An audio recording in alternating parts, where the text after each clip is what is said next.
Olá, queridos! Uma excelente noite. Seja bem-vindo aí ao terceiro dia de uma vida com propósito. Nós pulamos aí um dia no final de semana e eu queria muito ter feito, mas a minha esposa programou uma viagem sozinha. E aí eu só soube praticamente no dia de viajar. Se é um cachorro correndo dentro de um apartamento, você imagina como é que o vizinho fica. E isso faz parte da vida. E o importante é você aprender a desfrutar disso tudo. É você sentir prazer nas coisas que está acontecendo à tua volta e entender que tudo contribui para o bem daqueles que servem a Deus. E eu queria muito ter feito aí a leitura e acabou de eu ter ido para esse hotel e eu não levei o livro, né? E eu poderia ter levado e eu acabei não lembrando de levar. Eu tenho ele em PDF no meu celular e eu poderia ter lido, né? Do celular mesmo e feito o vídeo. Mas é que no livro, como eu havia dito inicialmente, o livro ele tem alguns trechos que remete à palavra e no PDF ele não me diz aonde está escrito, né? E é muito bom quando você faz essa leitura e você vai consultando a palavra junto com a leitura e você vê que realmente tudo faz sentido. Aquilo ali se torna mais vivo, se torna mais real. E é somente por isso, mas eu gostaria muito de ter feito. Mas enfim, o importante é que nós vamos fazer agora.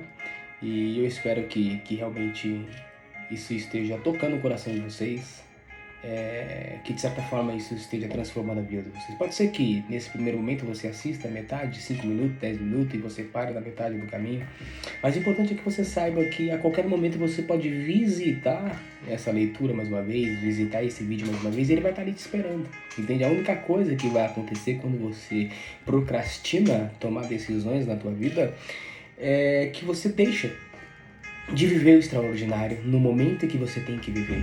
E aí, se você deveria alcançar uma vida extraordinária aos 25, aos 18, aos 21, aos 28, aos 30, aos 34, você acaba alcançando aos 40 simplesmente porque você não fez o que precisava ser feito antes. E tá tudo certo.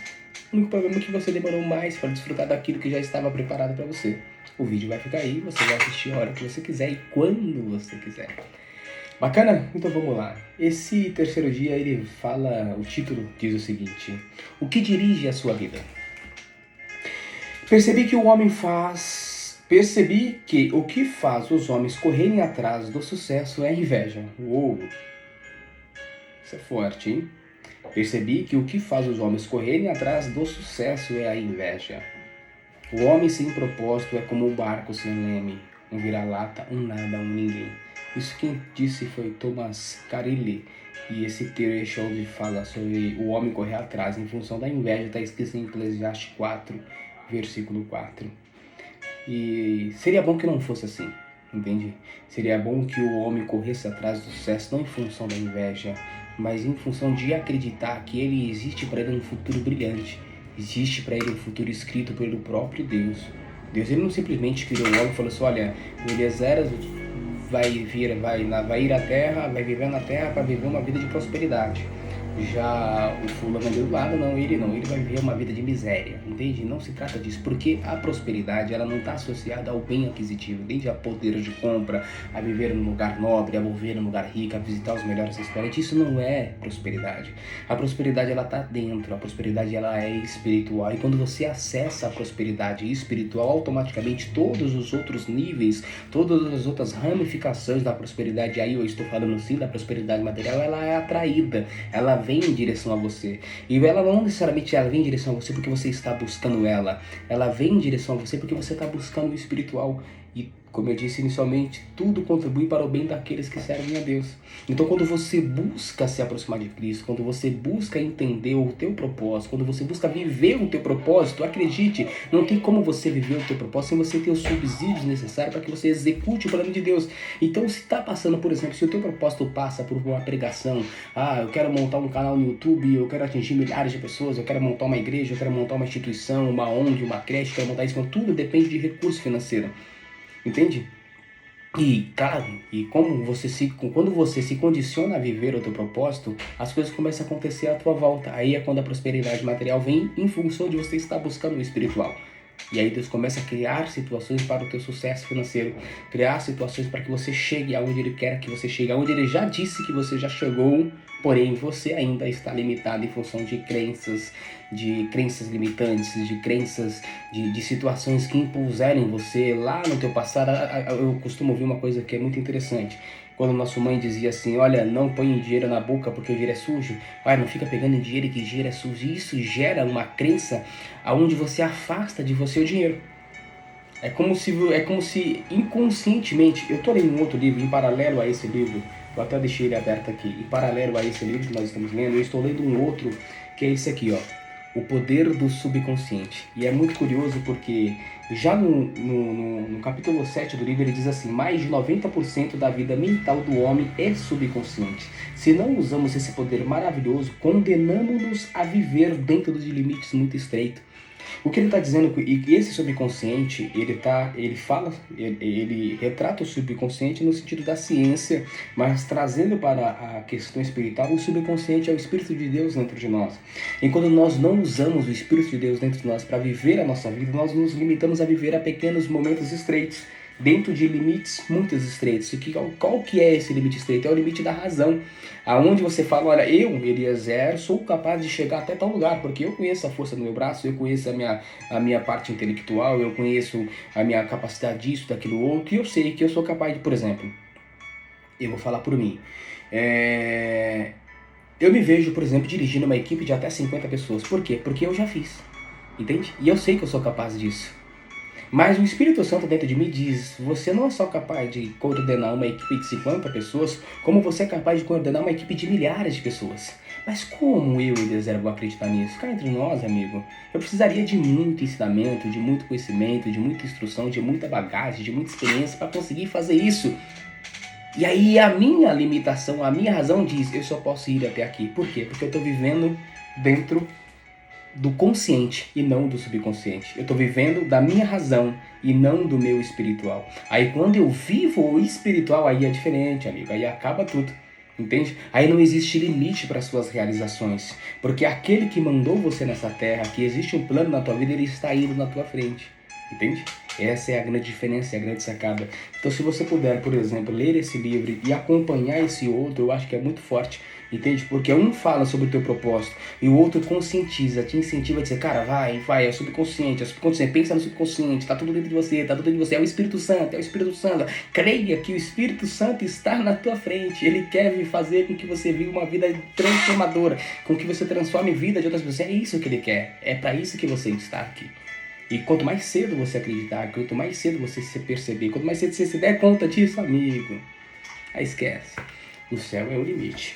Então, retomando a leitura, diz assim, a vida de todo indivíduo é dirigida por algo. A maioria dos dicionários define o verbo dirigir como guiar, controlar, direcionar. Se você está dirigindo um carro, batendo um prego ou chutando uma bola, estará naquele momento guiando, controlando e direcionando. Que força motriz dirige a sua vida? Então, o conceito de dirigir está associado a guiar, controlar e direcionar. E a pergunta é, qual que é a força que dirige a sua vida? Nesse exato momento é possível, aí que volta aqui para esse outro livro, o poder do subconsciente, o poder do Espírito Santo, o que te move, o que te guia, isso é importante. Você precisa identificar dentro de você qual que é a força que move você. Se é a força da tua razão, acredite, você vai longe, mas esse longe ainda é muito próximo daquilo que você poderia ir. Entende? É a tua razão dizendo a tua capacidade. Eu sou capaz de ir até aqui. Além eu não consigo, mas além você pode. Só que você só consegue com o Espírito Santo. Nesse exato momento é possível que um problema, uma urgência ou um fim de um prazo determinado esteja dirigindo você. É possível que uma lembrança dolorosa, um temor ou uma crença inconsciente também o esteja dirigindo. Centenas de circunstâncias, valores e emoções podem dirigir a sua vida. Eis aqui 5 dos mais comuns. O que o autor está dizendo aqui? Que nesse exato momento o que está te movendo pode ser uma dor. Entende? Então, por exemplo, se você teve uma morte na tua família e você não superou essa morte, você acaba vivendo no remoto. Você levanta para trabalhar, você levanta para cozinhar, você cuida dos filhos, você cuida do esposo, você cuida da esposa, você cuida dos amigos, você conversa, mas você não consegue avançar, você está vivendo de forma remota, você está vivendo um dia após o outro, porque o que está te movendo é um sentimento de morte, entende? O que mantém você vivo é um fôlego de morte. Entende? É algo do passado. Ou seja, você não está vivendo de uma forma intensa. O que está direcionando a tua vida não é o que vai te levar para frente. É o que vai fazer com que você fique parado, estabilizado no mesmo lugar, vivendo um dia após outro, após outro, após outro. É só observar.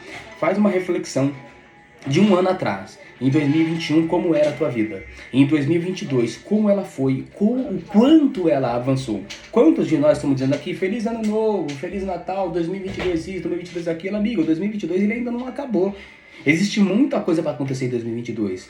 Em relação, se nós formos considerar a nossa razão, o 2022 ele já acabou. Eu falo por mim mesmo. Se eu for considerar a minha capacidade, acabou. 2022 acabou. Já estou pensando em 2023. Mas nós estamos falando de uma força espiritual, de um Criador que fez os céus e a terra em 7 dias. No 7 não em 6. No 7º ele descansou. E aí, se você diz que 2022 para o Espírito Santo acabou, você está simplesmente limitando. Olha, nem eu e nem você consegue fazer nada diferente, nada maior do que isso, nada além disso. Nós paramos por aqui. E aí não tem como as coisas avançar. São 5 coisas comuns. Muitos são dirigidos pela culpa. Algumas pessoas passam a vida inteira fugindo do remorso e ocultando a vergonha. Dirigidos pela culpa. São manipuladas pelas lembranças. Permitem que o passado controle o futuro e frequentemente punem a si mesmas, sabotando o próprio sucesso. Quando Caim pecou, sua culpa afastou-o da presença de Deus, que disse: você será um fugitivo, errante pelo mundo. Isso está em Gênesis 4:12. Esse quadro descreve a maioria das pessoas hoje em dia, andar pela vida sem propósito. Entende? É muito do que nós acabamos de falar. E detalhe, essa questão de se auto-sabotar, ela é muito forte. Porque quando a gente está alcançando... Isso, gente, é do subconsciente mesmo.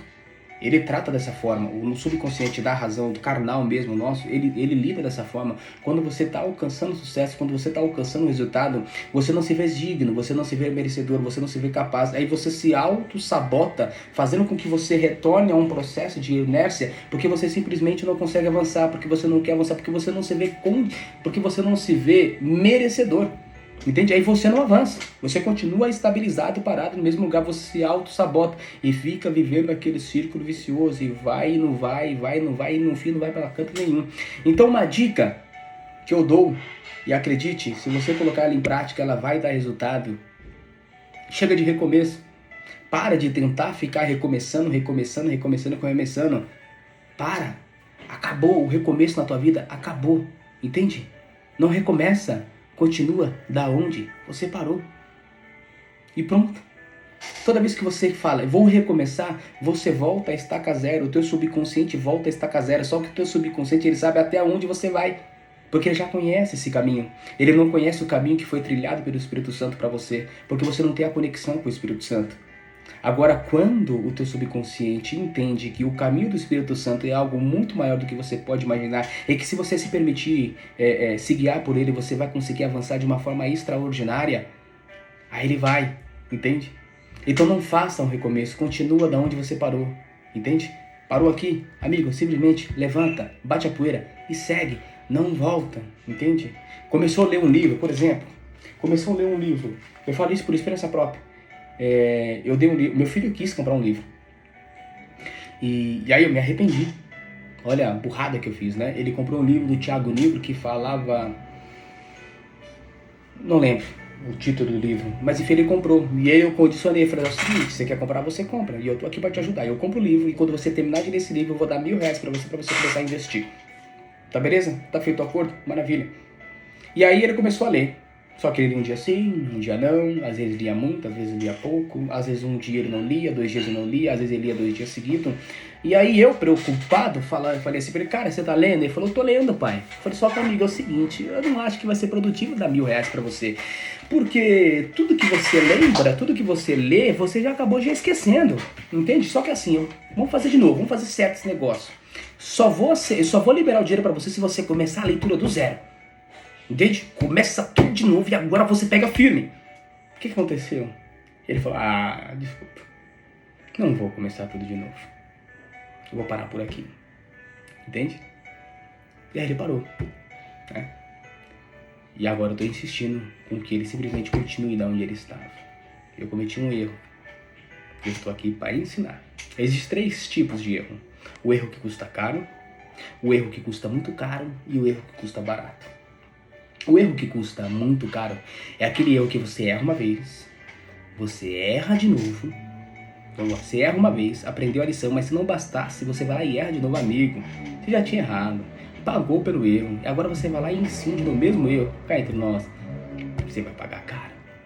Aí tem um erro que custa caro, que é aquele erro que você erra uma única vez e fala, cara, eu nunca mais cometo esse erro. Acabou, eu não vou cometer mais esse erro porque eu já aprendi. Esse erro custou caro e custou uma única vez. Aí tem um erro que custa barato. Sabe qual que é o erro que custa barato? É o erro que você aprende com o erro dos outros. Então, por exemplo, eu acabei de falar uma falha minha, algo que eu errei. Então, para que esse erro custe barato para você, amigo, não pague o preço. Entende? Deixa que eu pague o preço por você. Só não faça a mesma coisa que eu fiz, entende? Não volte atrás, não recomece, comece da onde você parou. Retome da onde você parou. E aí, inevitavelmente, o resultado ele vai acontecer aos pouquinhos, vai acontecendo.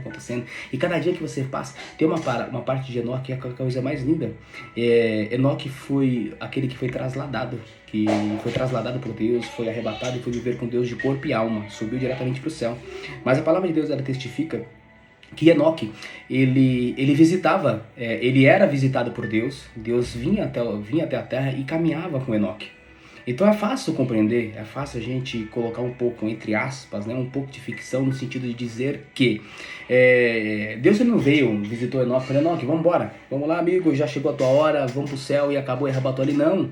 Você não pode simplesmente ser arrebatado de uma noite para o dia. Existe todo um processo de preparação, de transformação, de restauração. É todo um processo. A vida é um processo, o arrebatamento é um processo. Nós estamos nessa terra para vivendo um processo, para nós alcançarmos a glória mais uma vez, porque o nosso espírito é de lá, ele precisa voltar para lá. Ele sente saudade de coisas que a nossa carne nunca sentiu e nunca teve acesso, nunca sentiu prazer. Entende? Então o processo de arrebatamento de Enoque, eu vejo dessa seguinte forma: Deus ele vinha na terra e falava, Enoque, vamos ali caminhar comigo? Ô Senhor, contigo eu vou para qualquer lugar. E aí eles saíam para caminhar. Eles caminhavam e andavam uns 30 minutos, uns 40 minutos. E aí ao cair da noite Deus falava assim para Enoque, Enoque, é o seguinte, volta para casa, porque já está escurecendo. E Thomas Edison ainda não inventou a luz, ele ainda não chegou por aqui. E talvez fique muito escuro para você voltar. Talvez você não encontre o caminho de volta. Então volta, Enoque, para tua casa agora. E aí outro dia a gente caminha mais um pouco. Tá bom, e Enoque voltava. E aí no dia seguinte, lá tá Deus de novo, novamente, na porta de Enoque, bora lá pra nossa caminhada, Enoque. E Enoque saía para caminhar com Deus, e eles caminhavam, imagina as coisas que ele conversava.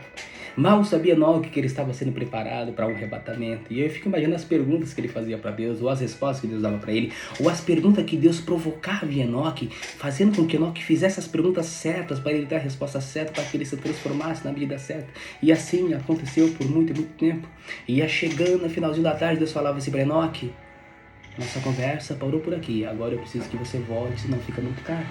Mas teve um dia que eles caminharam, e eles conversaram, e aí Enoque já estava num processo de evolução muito grande, e tinha certas perguntas que Deus já não precisava mais provocar em Enoque, porque Enoque já perguntava de uma forma consciente, porque ele já tinha um entendimento do sobrenatural, ele já tinha um entendimento do extraordinário. Então, como Deus já não precisava mais provocar Enoque, pergunta isso pra mim, Enoque, já não precisava, Enoque fazia as perguntas certas, entende? Enoque obtinha as respostas certas, Enoque obtinha as compreensões certas, e aí eles foram caminhando, então foi uma conversa que rendeu muito. E aí quando eles deram conta, eles já estavam muito longe da casa de Enoque, a ponto que Deus falou assim, Enoque, findou a tarde, você precisa voltar, mas olhando o caminho que você precisa, você está tão distante da sua velha casa, Enoque, você está tão distante que não faz sentido você voltar. O que você acha, Enoque, de você subir comigo agora? Imagina. O que você acha, Enoque, de você subir comigo agora? E naquele momento houve o arrebatamento de Enoque. Então isso é o que acontece conosco. Nós vivemos porções de conhecimento, porções de transformação, porções de restauração. E nós precisamos entender que toda fase da nossa vida ela é um aprendizado. Nós precisamos estar dispostos a aprender. Nós precisamos compreender que nós estamos vivendo um processo de transformação. Que o nosso mundo, ele não é aqui. A nossa vida verdadeira, ela não é aqui. Tudo isso que você vive, ele é passageiro, entende? Por mais que você tenha milhões e milhões de felicidade, mas acredite, é tudo passageiro. O verdadeiro e extraordinário você ainda não viveu. Só o que está dentro de você já viveu. Porque é o Espírito Santo que está dentro de você. E aí é que nem diz lá em João, se não me engano, 16, 14 ou 13, 14, não lembro, que diz assim: e quando vier o Espírito de verdade, deixa eu ver aqui se eu acho que é. E quando vier, já está quase aqui, ó.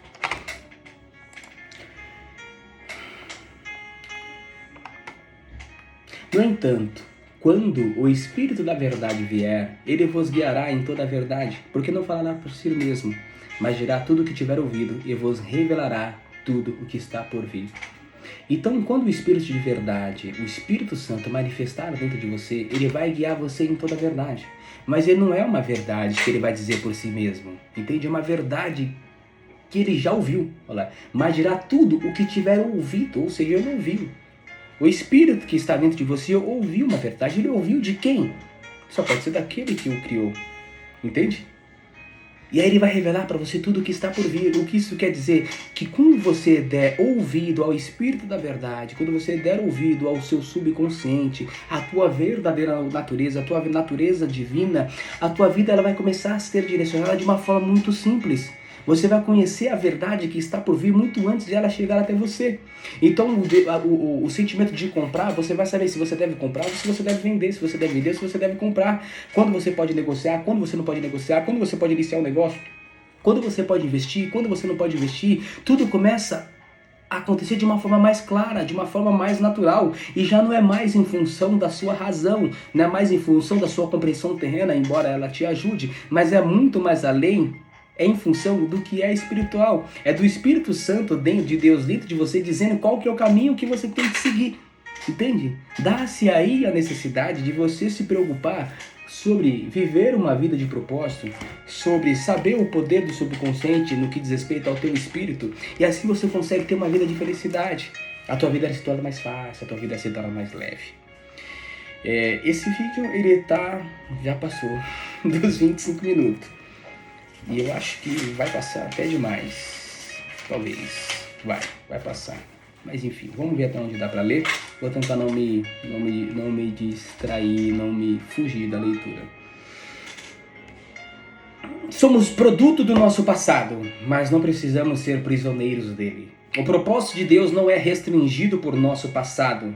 Ele tornou um assassino chamado Moisés num líder. E um covarde chamado Gideão, um corajoso herói. Ele também pode fazer coisas maravilhosas com o restante da sua vida. Deus é especialista em dar às pessoas um novo começo. A Bíblia diz: como é feliz o homem que tem suas desobediências perdoadas e seus pecados cobertos. Salmo 32, verso 1. Interessante. Um assassino se tornou um líder, um covarde se tornou um corajoso herói. Se nós formos falar, por exemplo, de Davi, um adúltero se tornou um rei, ou permaneceu um rei e foi considerado o homem segundo o coração de Deus. Então, mais uma vez, a gente volta e fala, não é sobre o seu pecado, é sobre quem você realmente é. Você é a imagem e a semelhança do Criador. Então, quando o Criador ele olha para você, ele não vê uma figura de pecado, ele vê a imagem dele. E ele sabe quem exatamente você é. Quem não sabe quem exatamente você é você mesmo. Mas, se você der ouvido ao seu subconsciente, se você der ouvido à voz do Espírito Santo, o Espírito da verdade, quando ele vier, ele vos guiará em toda a verdade, porque não falar por si mesmo, mas dirá tudo o que tiver ouvido e vos revelará tudo o que está por vir. Talvez se Moisés tivesse limitado ao fato de ele ter sido um assassino, ele falou, cara, eu sou um assassino, acabei, infringi um dos principais mandamentos, não matarás, matei, acabou pra mim, entende? Mas isso ele não permitiu que ficasse dessa forma, ele continuou avançando, entende? Ele acreditou, não nele, mas no Espírito Santo que estava dentro dele. Ele acreditou que existia na vida dele um propósito, existia sobre ele um chamado. Cara, eu fui jogado no rio, eu poderia ter morrido e de uma forma extraordinária eu fui salvo. Eu fui morar no palácio do rei, eu renunciei todas as primícias do rei. Entende? Para viver, para ir morar no deserto, para ficar longe, recluso, não faz sentido. Tem que ter algo de especial para mim. Entende? E assim é para você, assim é para mim, assim é para todos nós. Não é sobre o seu pecado, é sobre o que você realmente é.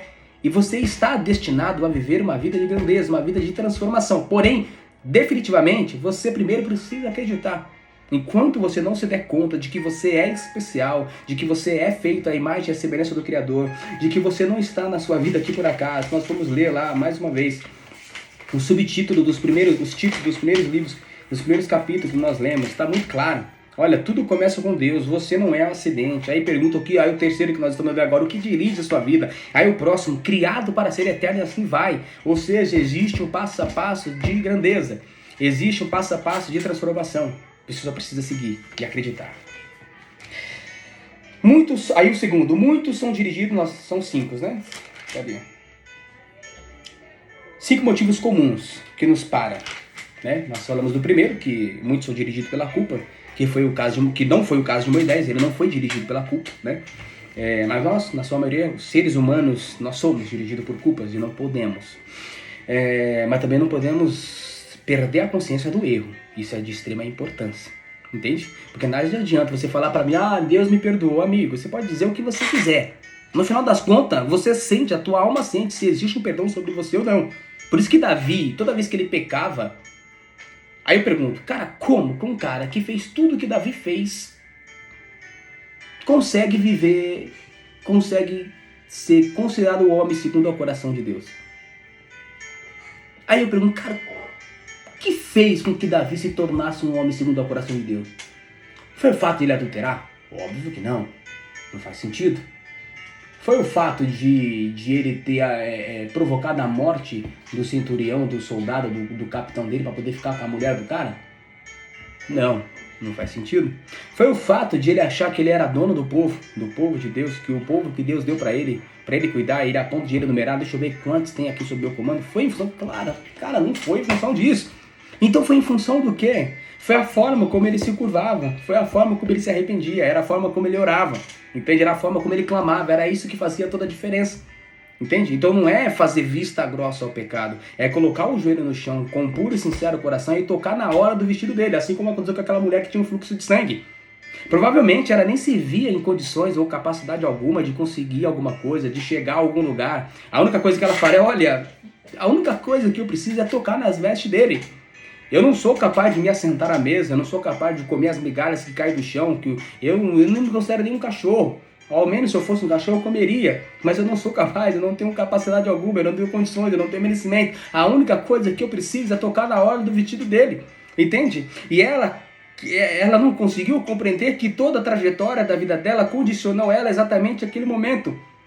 Entende? Porque não era sobre as fraquezas dela. Talvez aquela mulher poderia até ser amiga da Maria Madalena, que era uma mulher pecadora, ou pode ser amiga daquela outra mulher que foi pega no ato de adultério, ou pode ser até amiga, talvez ela seja amiga daquela mulher, da mulher samaritana que Jesus foi ter com ela no poço de Jacó. Talvez elas eram tudo amigas uma da outra, era tudo entre aspas, farinha do mesmo saco, se sentiam incompreendidas, mulheres largadas, mulheres desrespeitadas, mulheres negligenciadas, entende? Talvez ela todo esse tipo de mulher e elas olhavam para elas, cara, não tem nem condições nenhuma, mas a única coisa que eu preciso é tocar na hora dele, e se eu tocar na hora dele eu vou receber o milagre.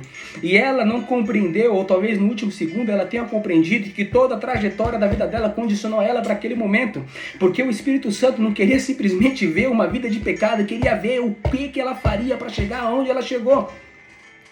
O que faria com que ela continuasse se movendo dia após dia, mês após mês, ano após ano, mesmo sendo uma mulher pecadora, mesmo sendo uma mulher que não se sentia condições, não se sentia merecedora, mas ela não deixou de acreditar que sobre ela existia a possibilidade de uma cura, porque ela sabia em quem ela tinha acreditado. Então não era sobre o meu pecado, olha, me perdoa, eu sei que eu sou uma mulher pecadora, eu sei que eu sou uma mulher falha, eu sei que eu não sou capaz nem de te abraçar, de chegar perto de ti, se assentar na tua mesa, mas eu só preciso tocar na tua orla, e eu sei que se eu tocar na tua orla, eu vou ser curada, entende? E era isso que ela fazia, era isso que ela buscava, mas ela só conseguiu chegar nesse ápice, ela só conseguiu chegar nesse momento.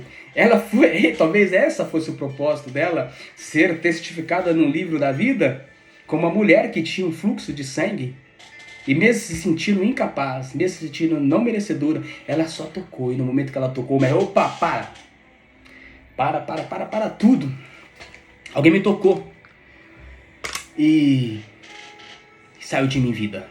Mestre, cá entre nós, como assim alguém te tocou? A multidão te aperta de qualquer lado. A multidão te aperta de tudo quanto é lado e você pergunta, quem te tocou? A conta não fecha, amigo. Essa é minha esposa, Aline. Cordiole Brand, segue lá, ela no Instagram, lançou uma marca fantástica. A primeira confecção da primeira camisa é uma história extraordinária. É a forma como tudo isso está sendo construído. Isso também fala sobre o propósito. E aí eu disse, como assim? Alguém te tocou? Todo mundo te aperta. Não, amigos. Alguém me tocou de uma forma diferente. Alguém me tocou com fé. E aí a multidão abriu. E de repente, enquanto as pessoas procuravam na altura dos olhos, quem foi que tocou? Quem foi que tocou? Quem foi que tocou? O mestre não procurou na altura dos olhos. O mestre olhou para baixo, para ver quem estava de joelho. Essa é a forma de você tocar na orla. Estando de joelhos, estando em adoração, estando em devoção, estando falando de Cristo para qualquer pessoa, da mesma forma que eu estou falando aqui. Entende? Talvez esse vídeo chegue a milhares e milhares e milhares de pessoas. Talvez milhares e milhares e milhares de pessoas passem por esse vídeo e não vejam. Mas talvez só uma única pessoa precisa ouvir esse vídeo e quando ela ouve, ela é tocada por algo extremamente especial. E aí desperta nela o chamado, o propósito, e ela começa a pregar a palavra aos quatro cantos da terra. E a diferença é que essa pessoa sim era a pessoa para ser ouvida por multidões. Entende? Mas tudo iniciou com uma semente. Você está plantando a tua semente? Amigo, sejamos sinceros. A vida faz algum sentido para você? Se ela fosse, faria algum sentido? Se ela fosse um ano novo após um ano novo, um Natal após um Natal, até seu último dia de vida?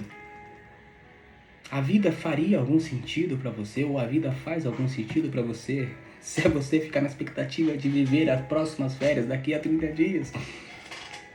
Eu lembro quando eu atuava como CLT, eu voltava de férias e as pessoas, e aí, como é que foi as férias? Foi férias? Como assim?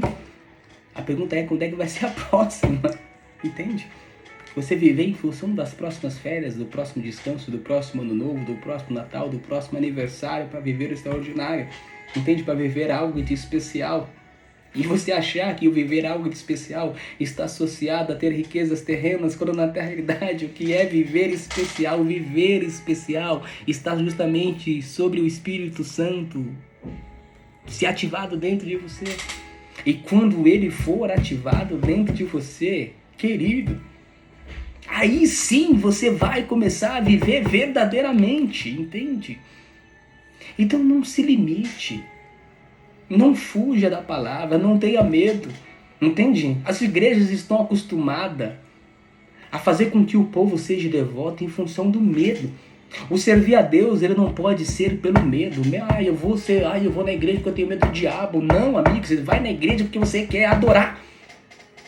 Eu preciso servir a Deus porque eu tenho medo de ir para o inferno.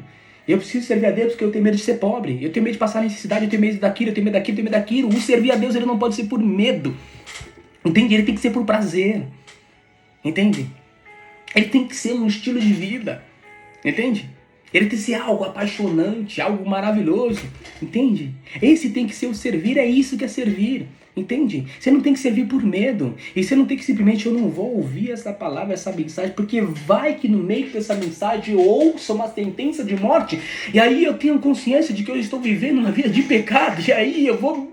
Cara, o que vai ser de mim se eu descobrir que eu estou vivendo em pecado? Se você descobrir que você está vivendo em pecado, logo em seguida você vai descobrir que existe um homem que morreu num duro madeiro de cruz e morreu uma morte trágica, uma morte dolorida. Entende? Tem um estudo que fala que para um homem ele transpirar sangue, o grau da dor tem que ser no mais alto nível. Entende? E assim foi o que aconteceu com o teu mestre. Entenda uma coisa. Ele venceu o pecado por você. Não existe um segundo round. Não existe uma segunda luta. Não existe quarta de final, um semifinal. Acabou. Foi o final. Ele já venceu o pecado por você. Entende? A questão é que você ainda continua vivendo no velho homem e esquece de viver o novo. Você continua aí vivendo na lei e esquece de viver na graça. Entende? Então não se apegue ao teu momento de pecado, se apegue no momento do que o Mestre tem já preparado para você. Então não tenha medo de ouvir a palavra, não tenha medo de conhecer a palavra. Ela não está aqui para te condenar, ela está aqui para te ensinar, para te direcionar, para te guiar. É para isso que a palavra está aqui. E quanto mais cedo você despertar para isso, mais cedo você vai ser feliz. Muitos são dirigidos pelo ressentimento e pela raiva. Algumas pessoas apegam-se a mágoas sem jamais superá-las. Em vez de aliviar a dor por meio do perdão, revivem-na continuamente em pensamento. Quando dirigidas pelo ressentimento, calam-se e interiorizam a raiva, enquanto as outras se irritam e agridem outros. Ambas as reações são nocivas e inúteis. O ressentimento sempre machuca, mas o ofendido que a pessoa... O ressentimento sempre machuca mais o ofendido que a pessoa que o ofendeu. Enquanto o ofensor provavelmente já esqueceu o insulto e seguiu em frente, você continua angustiado em sua dor, perpetuando o que aconteceu. Então sabe qual que é a forma correta de lidar com esse sentimento? É simplesmente não se permitindo ter sobre você, ter a posse de uma dívida. Eu passei recentemente por uma experiência. Eu já tinha ouvido várias pessoas dizerem a mesma coisa, mas talvez eu tivesse que viver isso para me aprender de uma vez por todas. Não empresta, amigo. Não empresta. Simplesmente dá. Entende? Não faça com que o seu irmão tenha dívida com você. Libere o perdão para ele. Porque quanto mais cedo você liberar o perdão, mais rápido você vai conseguir passar para o próximo nível. Existe um outro estudo que fala que, não sei o percentual exato, mas acredito que chega próximo de 100% das pessoas que praticam o mal, elas não têm o propósito de prejudicar o próximo. E sim, está associada mais a um instinto de sobrevivência. Entende? Eu, para sobreviver, eu faço o que for necessário. E às vezes o que é necessário, o que esse for necessário para mim, passa justamente pelo prejudicar você.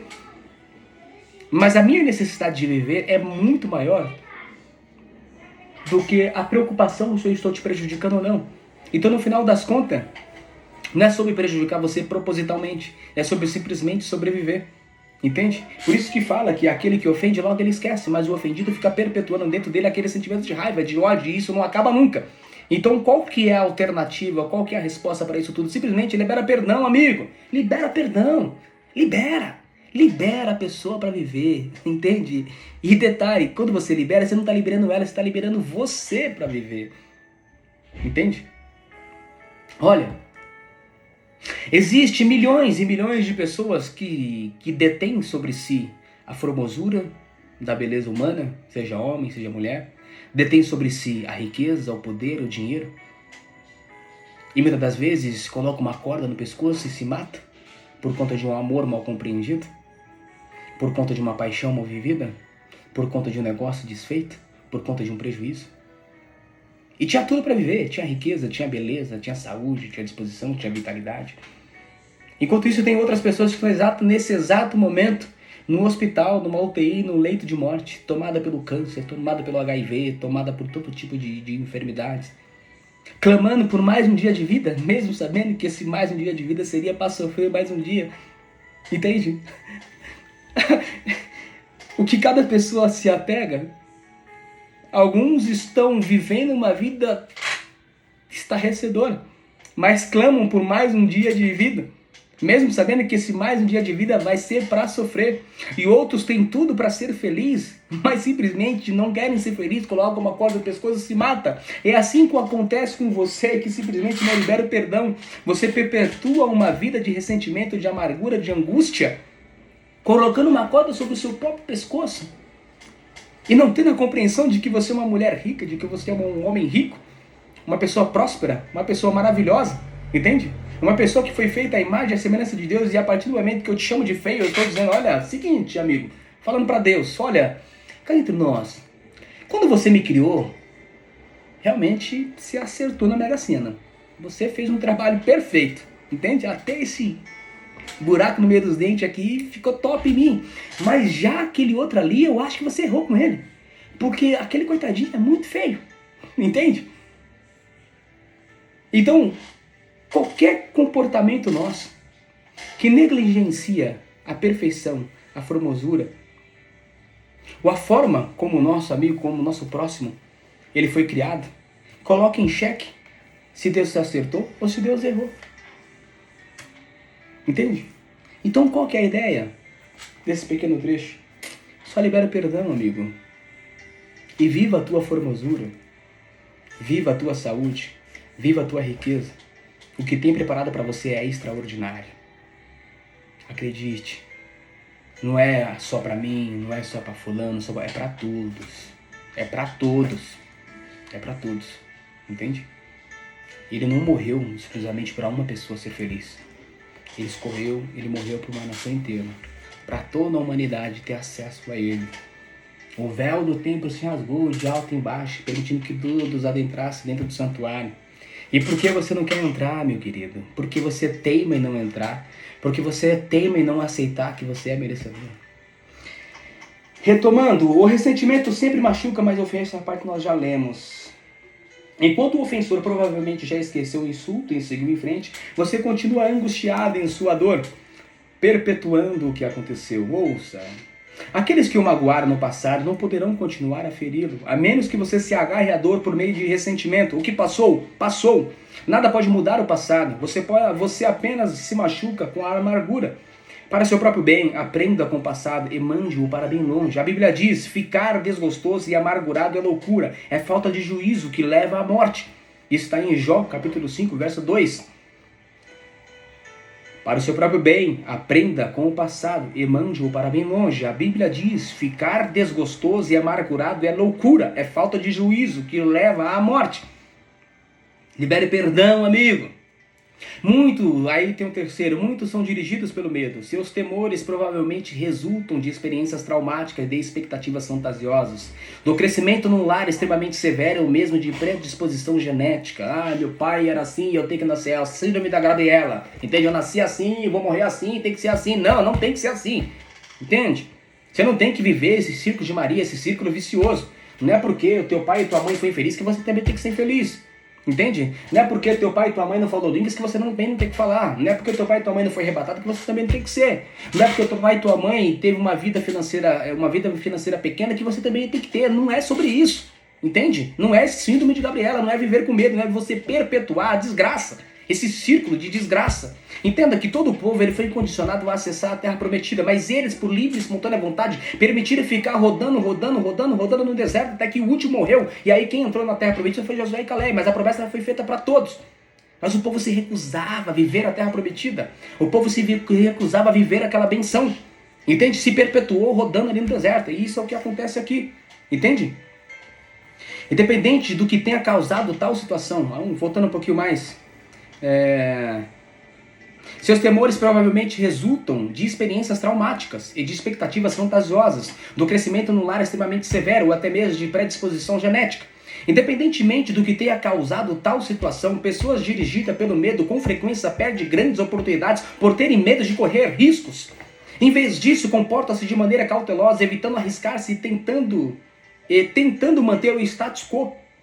O medo é o encarceramento voluntário que o impedirá de se tornar no que Deus pretende que você seja. Você deve agir contra isso, contra as armas da fé. Você deve agir contra isso com as armas da fé e do amor. A Bíblia diz em João 4,18, no amor não há espaço para o medo. O amor amadurecido expulsa o medo, considerando que o medo causa uma vida vacilante, cheia de temores, medo da morte, medo do julgamento. Podemos dizer que quem tem medo não está completamente aperfeiçoado no amor, porque o verdadeiro amor lança fora todo medo. Então se nesse momento você está com medo, é porque você não está vivendo o verdadeiro amor. Você não está vivendo o verdadeiro amor do teu subconsciente, do Espírito Santo que está dentro de você. Você ainda não conseguiu perceber que o que está dentro de você é muito mais forte do que está fora. Você não está vivendo o verdadeiro amor. É só por isso que você continua com medo. E quando você conseguir viver o verdadeiro amor, quando você conseguir despertar, imagina que o Espírito Santo, olha, entenda uma coisa, o teu propósito, ele está entre a divisão da tua alma e do teu espírito. E é onde a palavra ela penetra. E ele é representado por uma semente. Entende? E quando você consegue identificar essa semente dentro de você, quando você consegue startar o Espírito Santo dentro de você, essa semente ela começa a florescer, a semente do seu propósito ela começa a florescer. E o que é do céu, amigo, nada na terra pode prevalecer. E essa semente ela começa a crescer, crescer, crescer, crescer, crescer. Ela toma conta de todo o seu ser. Toma conta do teu consciente, toma conta das pessoas que estão à volta, toma conta da tua família, toma conta do teu negócio, toma conta dos teus subordinados, toma conta de tudo. Entende? Então você precisa ativar essa semente dentro de você. Você precisa ativar o Espírito Santo dentro de você. E quando você assim o fizer, meu querido, você não tem noção do que te espera. Muitos são dirigidos pelo materialismo, e esse é o quarto. Aí entenda. Isso é muito claro. A palavra de Deus não é sobre coisas materiais, não é sobre coisas espirituais. Porém, as coisas espirituais não excluem a prosperidade. Porque a prosperidade, ela é consequência da forma como você conduz o teu espiritual. Imagina, eu sou guiado pelo Espírito Santo e tenho na minha frente um negócio bilionário. Aí o Espírito Santo pega e fala, olha, eu estou muito equivocado. Eu não sei se essa ideia é boa, se essa ideia é ruim. Cá entre nós, não vamos arriscar, né? Vai que dá merda lá na frente. Então eu, o Espírito Santo, estou com medo. É melhor você ficar da forma como tá. Faz sentido pra vocês? Se existe um negócio de sucesso na tua frente, e esse negócio de sucesso vai potencializar os seus resultados espirituais, quantos de vocês já se viu, por exemplo, numa noite de Natal, quando todo mundo está sensibilizado com o Natal, sensibilizado com a morte e com o nascimento do nosso Senhor Jesus Cristo, as pessoas passam pelas pessoas. Eu passei esses dias aqui em Carapicuíba e eu vi um monte de carro parado e atrás, é um carro parado em frente a um muro muito grande, e por trás desse muro ficam algumas pessoas que são de certa forma desfavorecidas, e as pessoas estavam indo levar alimento para elas. Aí você percebe que o espírito natalino, como as pessoas normalmente dizem, provoca nas pessoas esse sentimento de querer fazer o bem ao próximo. E se você tivesse toda a riqueza do mundo, você que de certa forma se sente injustiçado, se sente desfavorecido, se sente parte de 98% da população, que são aquelas pessoas que não têm acesso a grandes riquezas, se você tivesse agora, o que é que você faria? Teria toda essa riqueza para você, ou já ajudaria tua mãe, ajudaria teu pai, ajudaria teu vizinho, ajudaria tua vizinha, talvez uma sogra? Recomendo, ajude a sogra também. Mas você começaria a ajudar um monte de pessoas, porque, cara, eu não aceito que seja dessa forma. Quantas das vezes, quando eu trabalhava na condição CLT, eu fazia gestão de uma equipe de vendedores, eu falava, nós fazíamos crédito, né? Vendíamos crédito, falava assim, amigo, você não está simplesmente vendendo crédito, você está realizando a vida de outra pessoa. Então não se trata simplesmente de uma venda, se trata de realizar ou de simplesmente suprir a necessidade do próximo. Se você não tem condições de pegar o teu cartão de crédito, ir lá no mercado, no açaí, passar lá e comprar milhares de cesta básica e distribuir, ao menos tenha a capacidade, ao menos tenha a decência, a preocupação de proporcionar para o seu cliente o melhor negócio, de atendê-lo com qualidade, nem que ele vai pagar, cara, esse cara quer R$500. R$500, pelo amor de Deus, eu achava que ele queria 35 mil. Se fosse 35 mil, eu tratava diferente. Mas agora que esse cara quer 500, amigo, ele só quer 500, porque é o máximo que ele pode. Se ele pudesse, ele pegava também 35. É que nem a oferta da viúva pobre. Ela deu tudo que ela tinha. E aí Jesus perguntou, cá entre nós, quem é que deu mais, ela ou o outro? Por certo, foi o outro, porque ele deu não sei quantos milhares, não sei quantas moedas. Não, vocês estão errados. Porque ele é rico, ele poderia dar mais, mas ele deu só parte da riqueza e ela já deu tudo que ela tinha. Então essa pessoa está pegando todo o crédito que ela pode. Entende? E de que forma você está tratando? Então você percebe que nós temos a toda hora, a todo momento, a oportunidade de fazer a diferença na vida de outras pessoas. E se você fosse agora abençoado com uma grande riqueza, o que você faria com ela? Qual que seria o propósito do seu dinheiro? Seria espiritual? Ou seria simplesmente, vou passar o resto da minha vida nas Maldivas? Talvez a tua razão por não viver o espírito da verdade dentro de você diga isso. Mas o verdadeiro espírito, o seu verdadeiro eu, que clama dentro de você, ele diria totalmente o contrário. Então a tua razão não é capaz de decidir coisas que só o teu subconsciente é capaz de decidir. Muitos são dirigidos pelo materialismo. O desejo de adquirir é o único objetivo na vida de algumas pessoas. O impulso de sempre querer mais se baseia na concepção equivocada de que possuir mais me tornará mais feliz, mais importante e mais protegido. Contudo, são 3 expectativas falsas. Os bens materiais trazem felicidade apenas temporária. A situação de constante tranquilidade acaba gerando tédio. Então passamos a desejar novidades, coisas maiores e melhores. Também é um mito a concepção de que quanto mais bens adquirir, mais importante serei. Autoestima e riquezas materiais não são sinônimos. Nosso valor não é determinado por nossas posses, e Deus deixa claro que as coisas mais valiosas da vida não são os bens materiais. Volta no exemplo inicial daquele que tem toda a riqueza do mundo, tem toda a formosura do seu corpo, da sua vitalidade, da sua jovialidade, coloca a corda no pescoço por uma coisa vã. E aquela pessoa que é pobre, aquela pessoa que não tem posses, aquela pessoa que está no hospital, tomada pelo câncer, tomada por todo tipo de doença, sabendo que mais um dia de vida seria mais um dia de sofrimento, mas ela se apega na expectativa de viver só mais um dia. O mito mais comum a respeito do dinheiro é o de que quanto mais dinheiro se tem, mais protegido se está. Isso não é verdade. Riquezas podem ser perdidas num piscar de olhos por uma quantidade considerável de fatores que fogem do nosso controle. Hoje a bolsa está boa, amanhã não está. Hoje nós temos um governo, amanhã nós temos outro. Hoje, não vou entrar no mérito de política, não faz sentido nenhum. Escapei por... Olha... Esse seria a razão, dizendo, olha, fala um pouquinho de política aí e tal. Aí vai que a pessoa que está ouvindo a mensagem não é muito favorável à minha orientação política. Cara, eu gostava de você, mas só foi você falar mal do fulano, que aí tudo foi por terra. Não quero ser responsável por isso. A verdadeira segurança só pode ser encontrada naquilo que jamais poderá ser tomado de você, seu relacionamento com Deus. Aí o quinto. Muitos são dirigidos pela necessidade de aprovação. Algumas pessoas permitem que expectativas alheias de pais, cônjuge, filhos, professores ou amigos controlem a sua vida. Muitos adultos ainda tentam ganhar a aprovação de pais que nunca estão satisfeitos. Outros são dirigidos pela pressão social do grupo que a quem pertence, sempre preocupados com o que os outros podem pensar. Infelizmente, os que seguem a multidão quase sempre acabam perdidos nela. Nossa! Os que seguem a multidão quase sempre acabam perdidos nelas. Amigo, não siga a multidão. Siga o mestre. O máximo que você pode fazer em relação à multidão é saber quem a multidão está seguindo. E aí você olha o líder lá na frente e fala, esse eu vou. Se for o mestre. Se não for, amigo, vaza fora. Se for o pastor, se for o cooperador, se for o ancião, se for o padre, se for o bispo, se for o missionário, quem quer que seja, não siga homem, siga Jesus Cristo. Porque o homem, por mais que ele tenha um desejo sincero de fazer a diferença, de fazer o bem, ele pode errar. E aí ele pode te direcionar para um caminho que você não consegue mais voltar. Agora, se você se permitir ser direcionado pelo mestre, qual que é a expectativa de dar errado?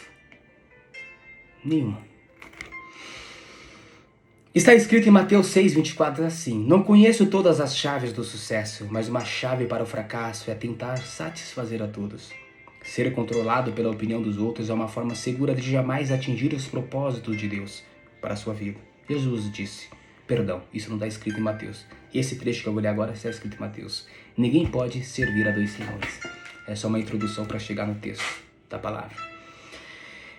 Ninguém pode servir a dois senhores. Quantos de nós, às vezes, está apegado numa profissão? Meu pai sonhava que eu fosse médico. E aí não é o teu sonho ser médico. Mas é mais fácil viver os sonhos dos outros do que o seu. Porque para você viver o seu verdadeiro sonho, você precisa renunciar a muita coisa. E talvez você não esteja disposto a renunciar a muita coisa. Então é muito mais fácil falar que eu falhei porque eu vivi o sonho de outro do que dizer que eu falhei porque eu tentei viver o meu sonho.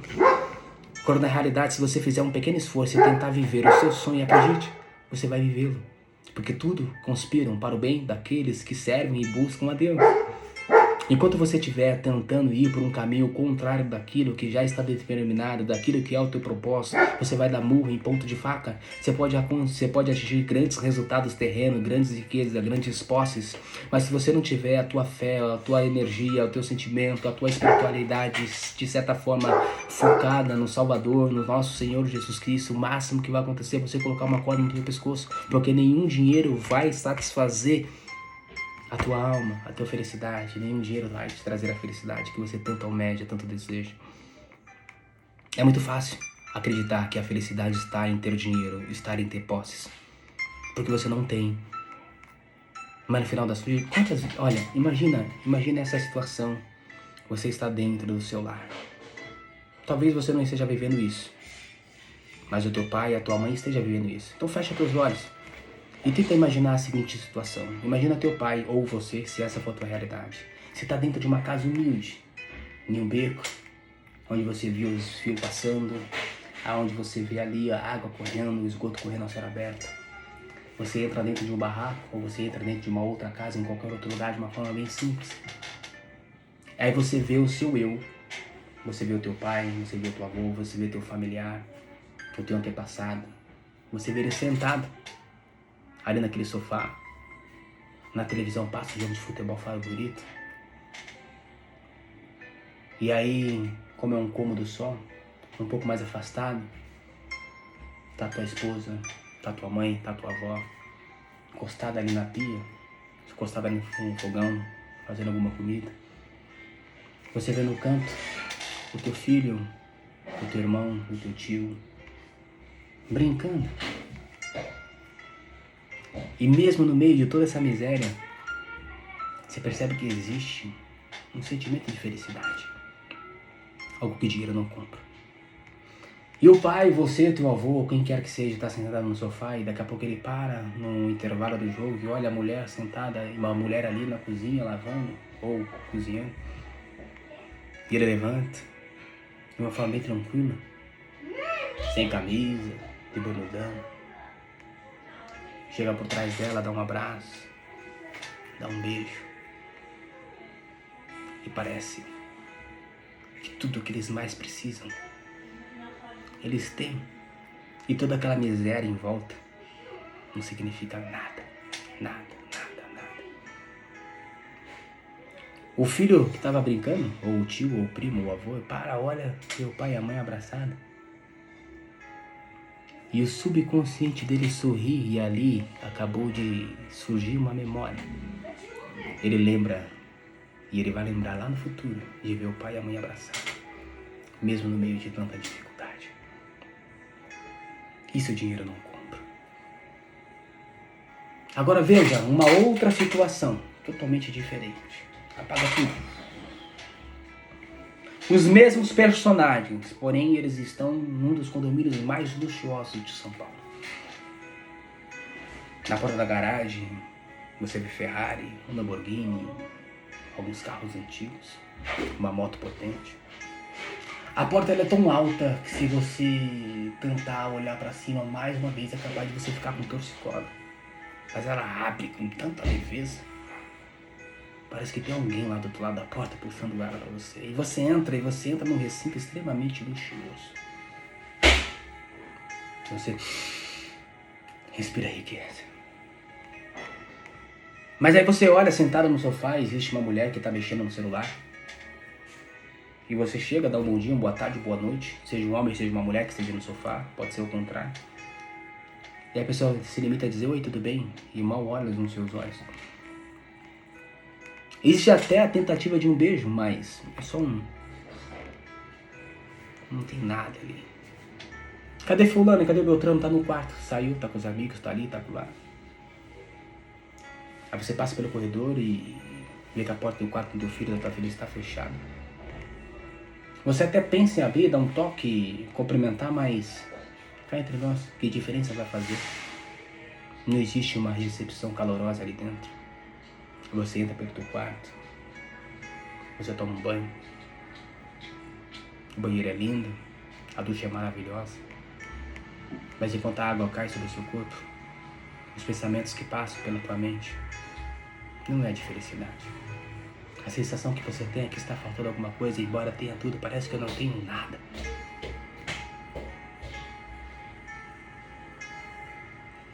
Aí você compara as duas famílias e você tenta perceber aonde mora a verdadeira felicidade. Faz algum sentido ser dotado de toda a riqueza se a verdadeira felicidade não habita dentro da tua casa? Faz algum sentido para você viver uma vida de dificuldade Mas toda vez que os seus joelhos curvam no chão, a resposta ela vem como um fogo do céu, como um raio resplandecente. Isso é viver o Espírito Santo.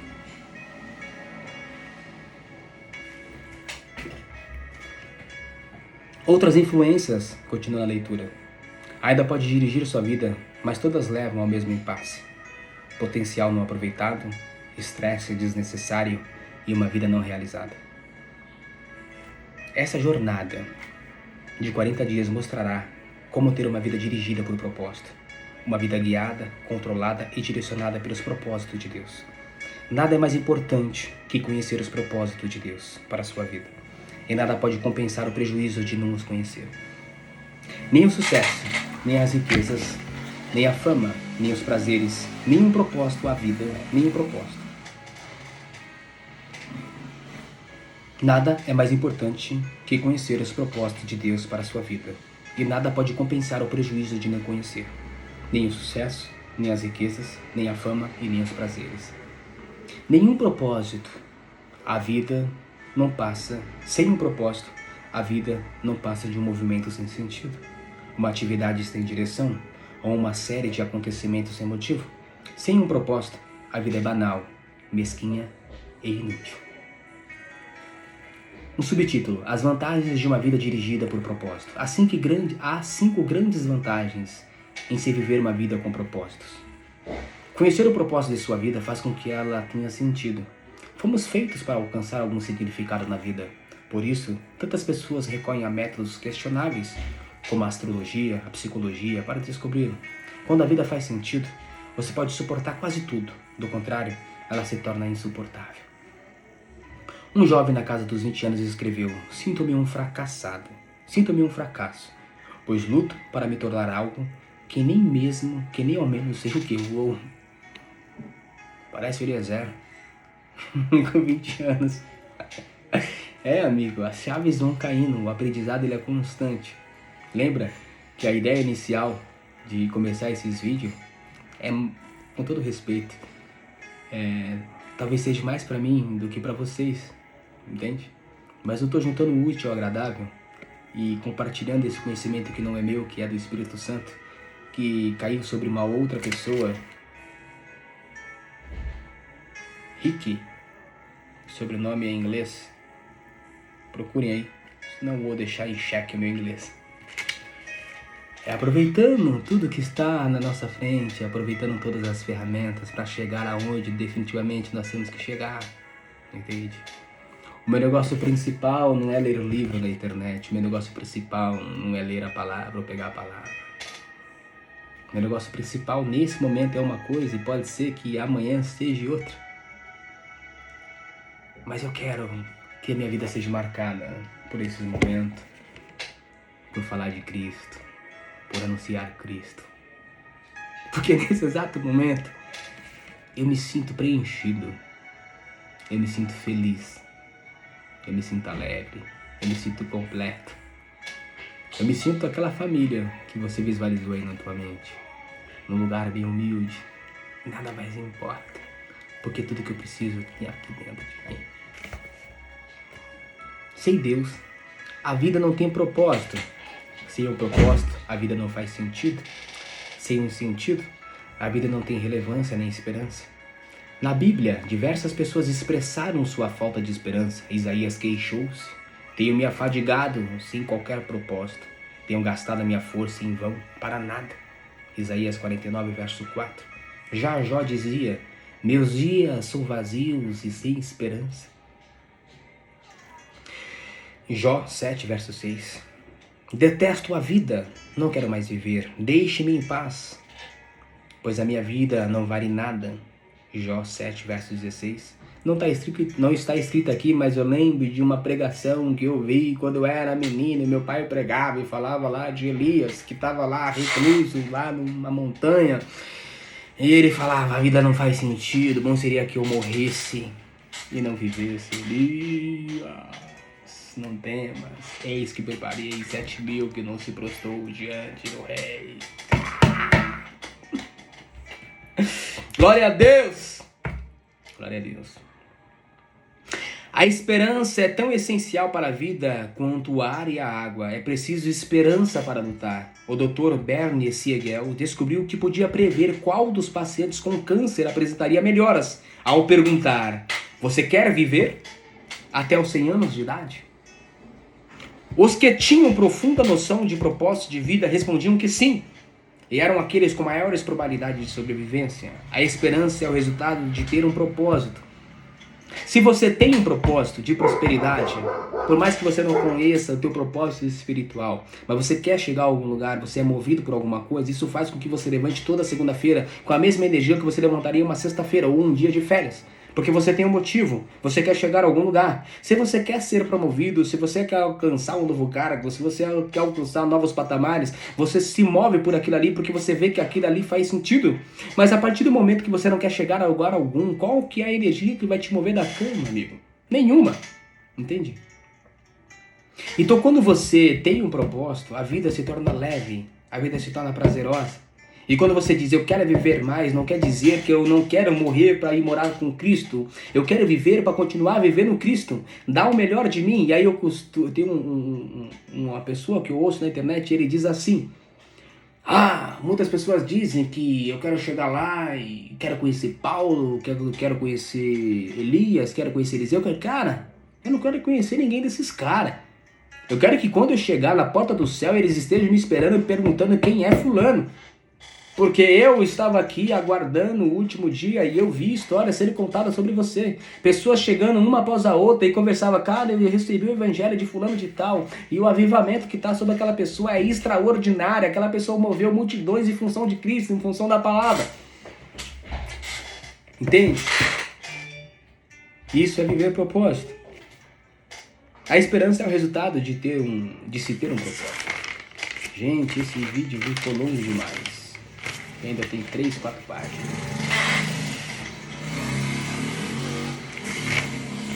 Se você tem esse sentido, gente, se estiver cansativo, pare, dá um pausa e assista no dia seguinte. Mas é importante que essa mensagem entre e penetre no seu coração. Ela precisa dar resultado. Essa semente, ela precisa germinar na tua vida. Ela existe dentro de você. E eu tenho muito interesse com que ela floresça.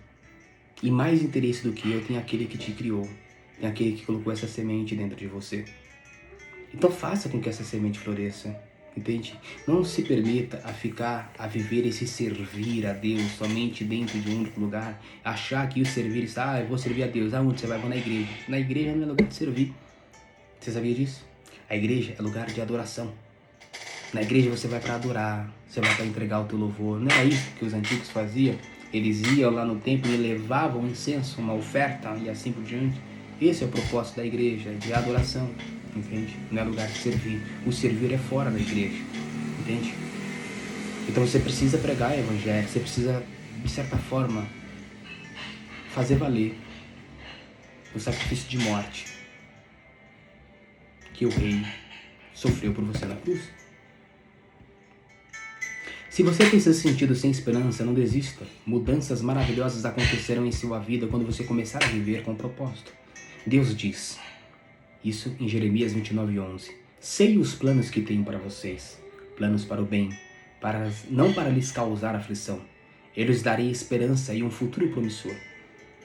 Talvez você esteja com a sensação de estar enfrentando um problema insolúvel, mas a Bíblia diz, Deus é capaz de fazer muito mais do que nós jamais ousaríamos pedir ou mesmo imaginar. Infinitamente além de das nossas mais sublimes orações, anseios, pensamentos ou esperanças. Isso está em Efésios 3:20.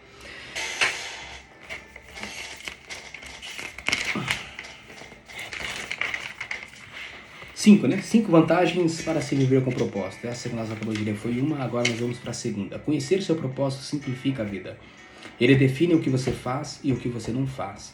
O propósito é o padrão pelo qual você avalia as suas ações, para saber as que são essenciais e as que não são. Basta perguntar, essa ação me ajudará a cumprir o propósito de Deus para a minha vida? Sem um propósito claro, ficamos sem alicerce para fundamentar as decisões, dividir o tempo e empregar os recursos. A tendência será tomar decisões com base nas circunstâncias, na razão, nas pressões de momento ou nas variações de humor. Estou bem, vou comprar. Estou mal, vou vender. E aí? Quando na verdade era tudo ao contrário. Quem não conhece seu propósito exagera nas atividades e isso causa estresse, fadiga e conflitos.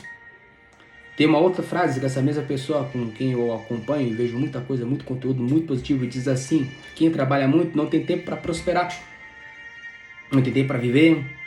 Um dos motivos que me fez com que eu me desconectasse do CLT foi justamente para viver a minha vida, entende? Porque eu ficava 24 horas praticamente dentro da empresa, saía da empresa, continuava pensando na empresa, acabava só. Teve um dia, parece brincadeira, mas teve um dia que a minha mulher acordou, minha esposa acordou comigo, cobrando dela meta. Gente, faz algum sentido isso? Eu perguntando se ela já tinha batido a meta. Ô, meu irmão. Não foi para isso que Cristo me chamou. Ver os meus filhos crescendo e eu trabalhando, achando que aquilo ali eu estou fazendo para eles. E sim, na minha consciência eu estava. Mas o mais importante é que era estar com eles, que era acompanhar a evolução, o crescimento e educá-los. Eu não estava fazendo.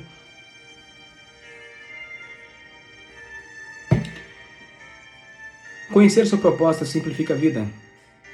E esse é o que nós já estávamos vendo. Sem um propósito claro, ficamos sem alicerce para fundamentar as decisões. É impossível fazer tudo o que as pessoas querem que você faça. Seu tempo é suficiente apenas para fazer a vontade de Deus. Se não consegue realizá-la por completo, significa que está tentando fazer mais do que Deus pretendia que fizesse. Quer dizer que Deus não quer que você trabalhe? Opa! Não confunda uma coisa com a outra. O que eu quero dizer é que a partir do momento que você se coloca para fazer a vontade de Deus, todos os outros negócios há de florescer. A árvore, inevitavelmente, ela vai começar a dar frutos que você nem sequer plantou, ou frutos que você plantou. Talvez você possa colocar no meio dessa parábola, no meio desse exemplo, aquela fruta, não foi fruta? A videira que germinou, acho que foi a videira, que foi germinada, um ramo que foi enxertado na videira, perdão. Aquele ramo que foi enxertado na videira, entende? Que seria você, que seria eu. Porque Cristo ele veio para os judeus e os judeus o rejeitaram. Então a palavra foi para os gentios, essa é a videira enxertada. Então talvez você comece a colher frutos que você não plantou, porque foi enxertado em você a prosperidade. Entende?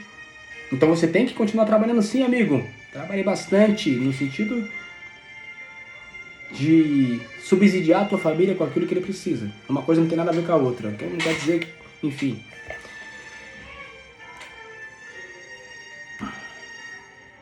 Se não consegue realizar tudo que você precisa fazer, significa que está tentando fazer mais do que Deus pretendia que fizesse, ou possivelmente assistindo muito mais a programas de televisão.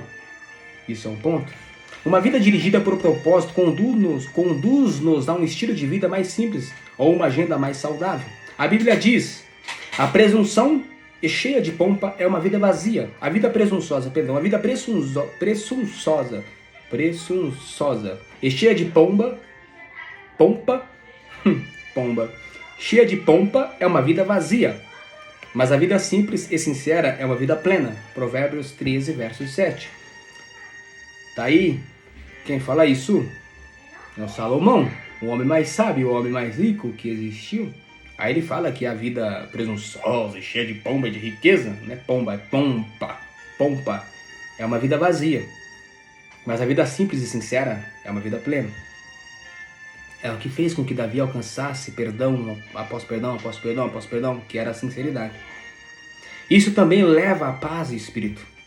Está escrito em Isaías 26, 3 o seguinte: Tu, ó Senhor, dás paz e prosperidade às pessoas que têm uma fé firme. Eu tive um compromisso agora, 22 horas, passou 23 minutos. Tu, ó Senhor, dá paz e prosperidade às pessoas que têm uma fé firme, às pessoas que confiam em Ti. Terceiro, conhecer seu propósito ajuda a estabelecer prioridades. Isto faz com que esforços e energia se concentrem no que realmente importa. Você se torna eficiente ao ser seletivo. Quando o Espírito Santo fala com você, as suas decisões elas são mais assertivas e você economiza tempo. Pegou? Quando você é guiado pelo Espírito Santo, as suas decisões são assertivas e você economiza tempo. Faz parte da natureza humana distrair-se com assuntos de menor importância. Fazemos dessa vida um jogo. Henry David Thoreau observou que as pessoas vivem, entre aspas, num desespero silencioso. Fecha aspas. Mas hoje, uma melhor descrição seria, abre aspas, distração sem objetivos. Uou! Uou! Uou! Uou! Distração sem objetivo. Nós provocamos em nós mesmos uma distração, que foi o que eu havia dito. Às vezes passa por você um trecho da palavra, você passa esse rios, passa esse, enfim, esse feed, eu não quero ver isso, porque se eu ler isso, eu vou lembrar que eu estou deixando de fazer isso. Eu não quero ver, eu não quero me dar a conta de que eu estou tendo uma distração sem objetivo. Muitas pessoas são como giroscópios, rodopiando num ritmo frenético sem jamais chegar a lugar algum. Sem um propósito definido, você ficará mudando de rumo, de emprego, de relacionamentos e de igreja, na esperança de que cada mudança seja definitiva, ou preencha o vazio em seu coração. Volta de novo lá para o começo da leitura. Fica vivendo toda hora um recomeço, quando na realidade você deve simplesmente continuar da onde você parou.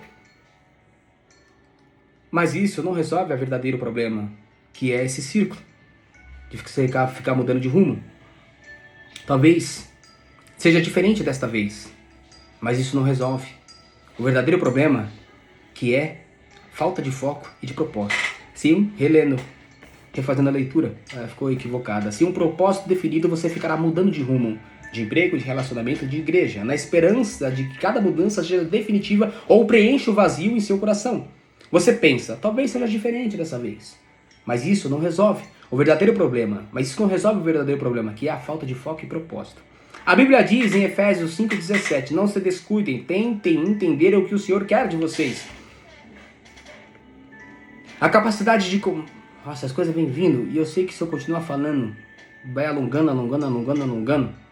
Eu já estava conversando com uma cunhada minha, e eu falava para ela que o Espírito Santo, esses dias, manifestou na minha vida de uma forma gloriosa, de uma forma grandiosa, de uma forma que eu não consegui controlar, por 2 vezes seguida.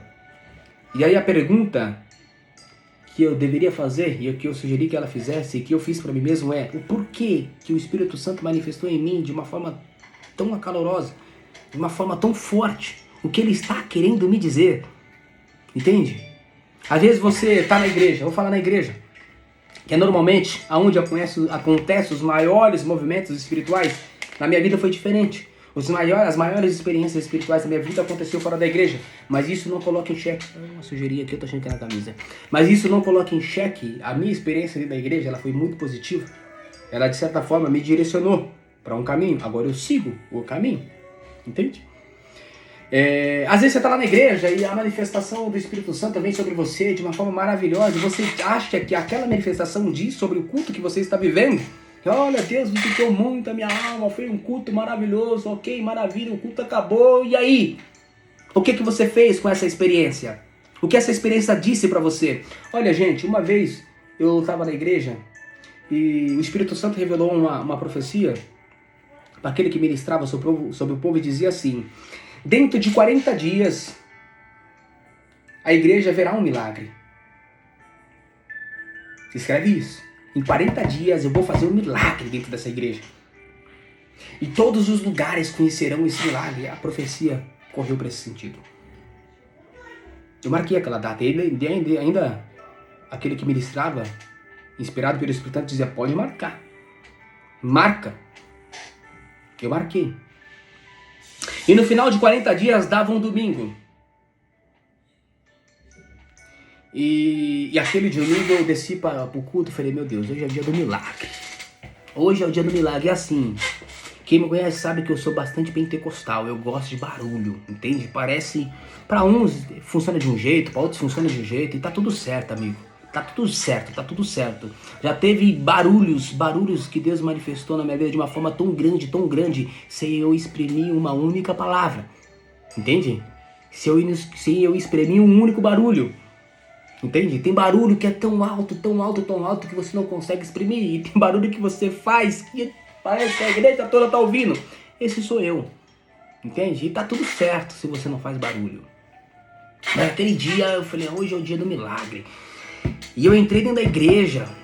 sabe, o meu perfil é clamar, da glória, da glória, da glória, da glória, glória, glória, glória, glória, glória, glória, glória, glória, glória, glória, glória. E eu sentia que o milagre ia acontecer, e naquela hora eu sentia o Espírito Santo falando dentro de mim que o milagre seria um irmão meu, que é paraplégico, que seria curado da paralisia. Quando eu me dei conta disso, a impressão que eu dava, eu queria fazer com que o milagre acontecesse. Eu queria que o Espírito Santo fizesse levantar na hora da oração e pegasse meu irmão, levantasse e colocasse ele de pé. Entende? E eu clamava e clamava e clamava, e a minha expectativa era, se todos juntarem num único clamor, numa única glória, num único objetivo, se vocês lembrarem da promessa que foi feita para vocês, de que existia uma terra prometida, que você não precisa ficar circulando dentro do deserto, de que existe algo especial preparado para o dia de hoje, se todo mundo se conectar nesse mesmo sentimento, haverá um milagre aqui dentro que ficará marcado, porque a promessa foi feita, e Deus não faz promessa para não cumprir. Amigo, eu clamei, e parecia que a qualquer momento ia acontecer, e acredite, não aconteceu. Não aconteceu. Aí eu pergunto, ou você pergunta, não era o Espírito Santo que fez a promessa? Não foi você que acabou de dizer que o Espírito Santo ele promete para cumprir e não para não cumprir?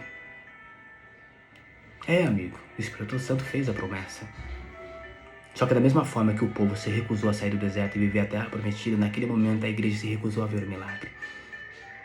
Talvez eles não quisessem ver o milagre, porque a partir do momento que o milagre acontecesse, talvez daria ousadia para um outro pensar que o milagre era em função da eloquência do pregador, e não queria dar um mérito ao pregador. Isso abre um aspa, percebe que de certa forma existe uma adoração de homens e não uma adoração do Espírito Santo. A verdade é que quando eu cheguei em casa, talvez meu irmão lembre disso ou não, talvez ele assista esse vídeo, talvez ele não assista, mas enfim. É verdade que quando eu cheguei em casa, assim que eu entrei em casa, ele sempre tá parado no mesmo lugar, eu parei assim do lado dele, falei o nome dele. Você acredita que hoje eu tinha certeza que você ia levantar da cadeira? Sabe o que ele falou pra mim? Eu também. E aí? E aí, amigo? O que você me diz sobre isso? O que você me diz sobre isso? Nós todos somos elegíveis na milagre, a experiências extraordinárias. Mas nós estamos mais preocupados com o que fulano vai pensar, com o que o Beltrano vai pensar, do que realmente fazemos aquilo que Deus quer que nós façamos.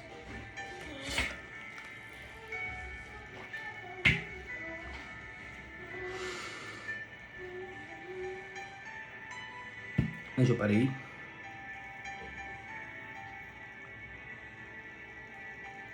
A Bíblia diz, não se descuidem. Assim, que é que me fez falar sobre esse assunto. Tentar entender o que o Espírito Santo quer de vocês. E essa é a ideia. A manifestação de Deus, do dom do Espírito Santo em vocês, quer dizer alguma coisa. E não simplesmente um culto após outro culto. Talvez naquele culto que foi feita a promessa, todo mundo, meu, que culto, eu lembro como se fosse hoje. Todo mundo, meu Deus, que milagre, cara. Nossa, fulano pregou hoje, meu. Aí conversa no WhatsApp. E fulano pregou. Nossa, que fulano pregou. Talvez seja por isso que o milagre não aconteceu, porque você atribuiu ele a um homem. E aí você não anotou na folhinha. Porque Deus falou, o milagre vai acontecer. Mas o fulano pregou. Talvez se você tivesse trocado essa expressão pro fulano pregou, para a expressão Deus pregou, Deus prometeu, talvez aquilo ali criasse no seu subconsciente, na tua alma, um sentimento de que existia um milagre em curso, um milagre em andamento. E qual que seria o meu papel, o seu papel nesse milagre? A tua alma esperaria pelo milagre. Entende? Mas como você atribuiu a promessa a um homem, a tua carne esperou pelo milagre. E talvez ao longo daqueles 40 dias você observou o homem e viu que aquele homem, talvez por uma falha humana, porque todos nós somos humanos, talvez por um comportamento que não te agradou, fez com que, não sei não, aquela promessa daquele culto, eu acho que até que foi uma coisa assim, mas hoje eu acho que Pensando bem, eu não vou perder tempo acreditando nisso, porque vai que não acontece. E aí, por causa de um milagre que não aconteceu, a minha fé fica fraca, eu perco a minha inspiração, e eu acabo deixando de servir a Deus Porque a ideia de servir a Deus está associado à igreja. Por conta de uma coisa que não aconteceu, de um milagre que não cumpriu. Então eu prefiro não acreditar, porque eu ouvi fulano e acho que fulano... E esquece que Deus falou com uma jumenta para levar o profeta. Que Deus se usou de uma prostituta lá prostituta sim, porque era uma mulher que tinha 5 maridos e o que ela tinha nem era dela. Então, ou seja, ela era amante de alguém. Era uma mulher que não conseguia conter os impulsos sexuais. Então cá entre nós, ela era uma mulher que nos tempos de hoje seria considerada uma prostituta, até um termo um pouco mais chulo. Se usou dela, operou na vida dela, deu para ela a água da vida, de modo que ela entrou dentro da cidade e começou a anunciar Cristo. Dentro da cidade, anunciando Cristo. Aí eu te pergunto, peraí, Jesus, será que você não tinha uma outra pessoa para escolher para falar de ti? Você tem que escolher ela? Porque todo mundo, entre aspas, conhece a vida dela. Uns conhecem, outros não conhecem, né? Conhece a vida dela e... Meu amigo, você podia ter escolhido outra pessoa com mais credibilidade. Então ele foi, nesse exemplo, ele dá a própria vida, que Deus não escolhe pessoas em função de comportamento em si, em função de caráter. Porque o que realmente determina qual que é a direção, qual que é o teu futuro, aonde você vai chegar, é o que está dentro do teu coração, não são os seus pecados. Assim aconteceu com Davi, assim aconteceu com todos os outros personagens na palavra. Não era o comportamento dele que fazia com que ele se achegasse ou se distanciasse de Cristo. Era o caráter, o sentimento do coração. Muitas das vezes as pessoas se apegam às vestimentas externas, dizendo assim, você é templo do Espírito Santo, você não pode pôr uma bermuda, você não pode fazer isso, você não pode fazer aquilo, você não pode ir na paz, você não pode fazer aquilo, e você não entende que quando se usa essa expressão templo do Espírito Santo, que está associado a cuidado, é você cuidar da tua saúde, é você cuidar do teu bem-estar, de você zelar por você.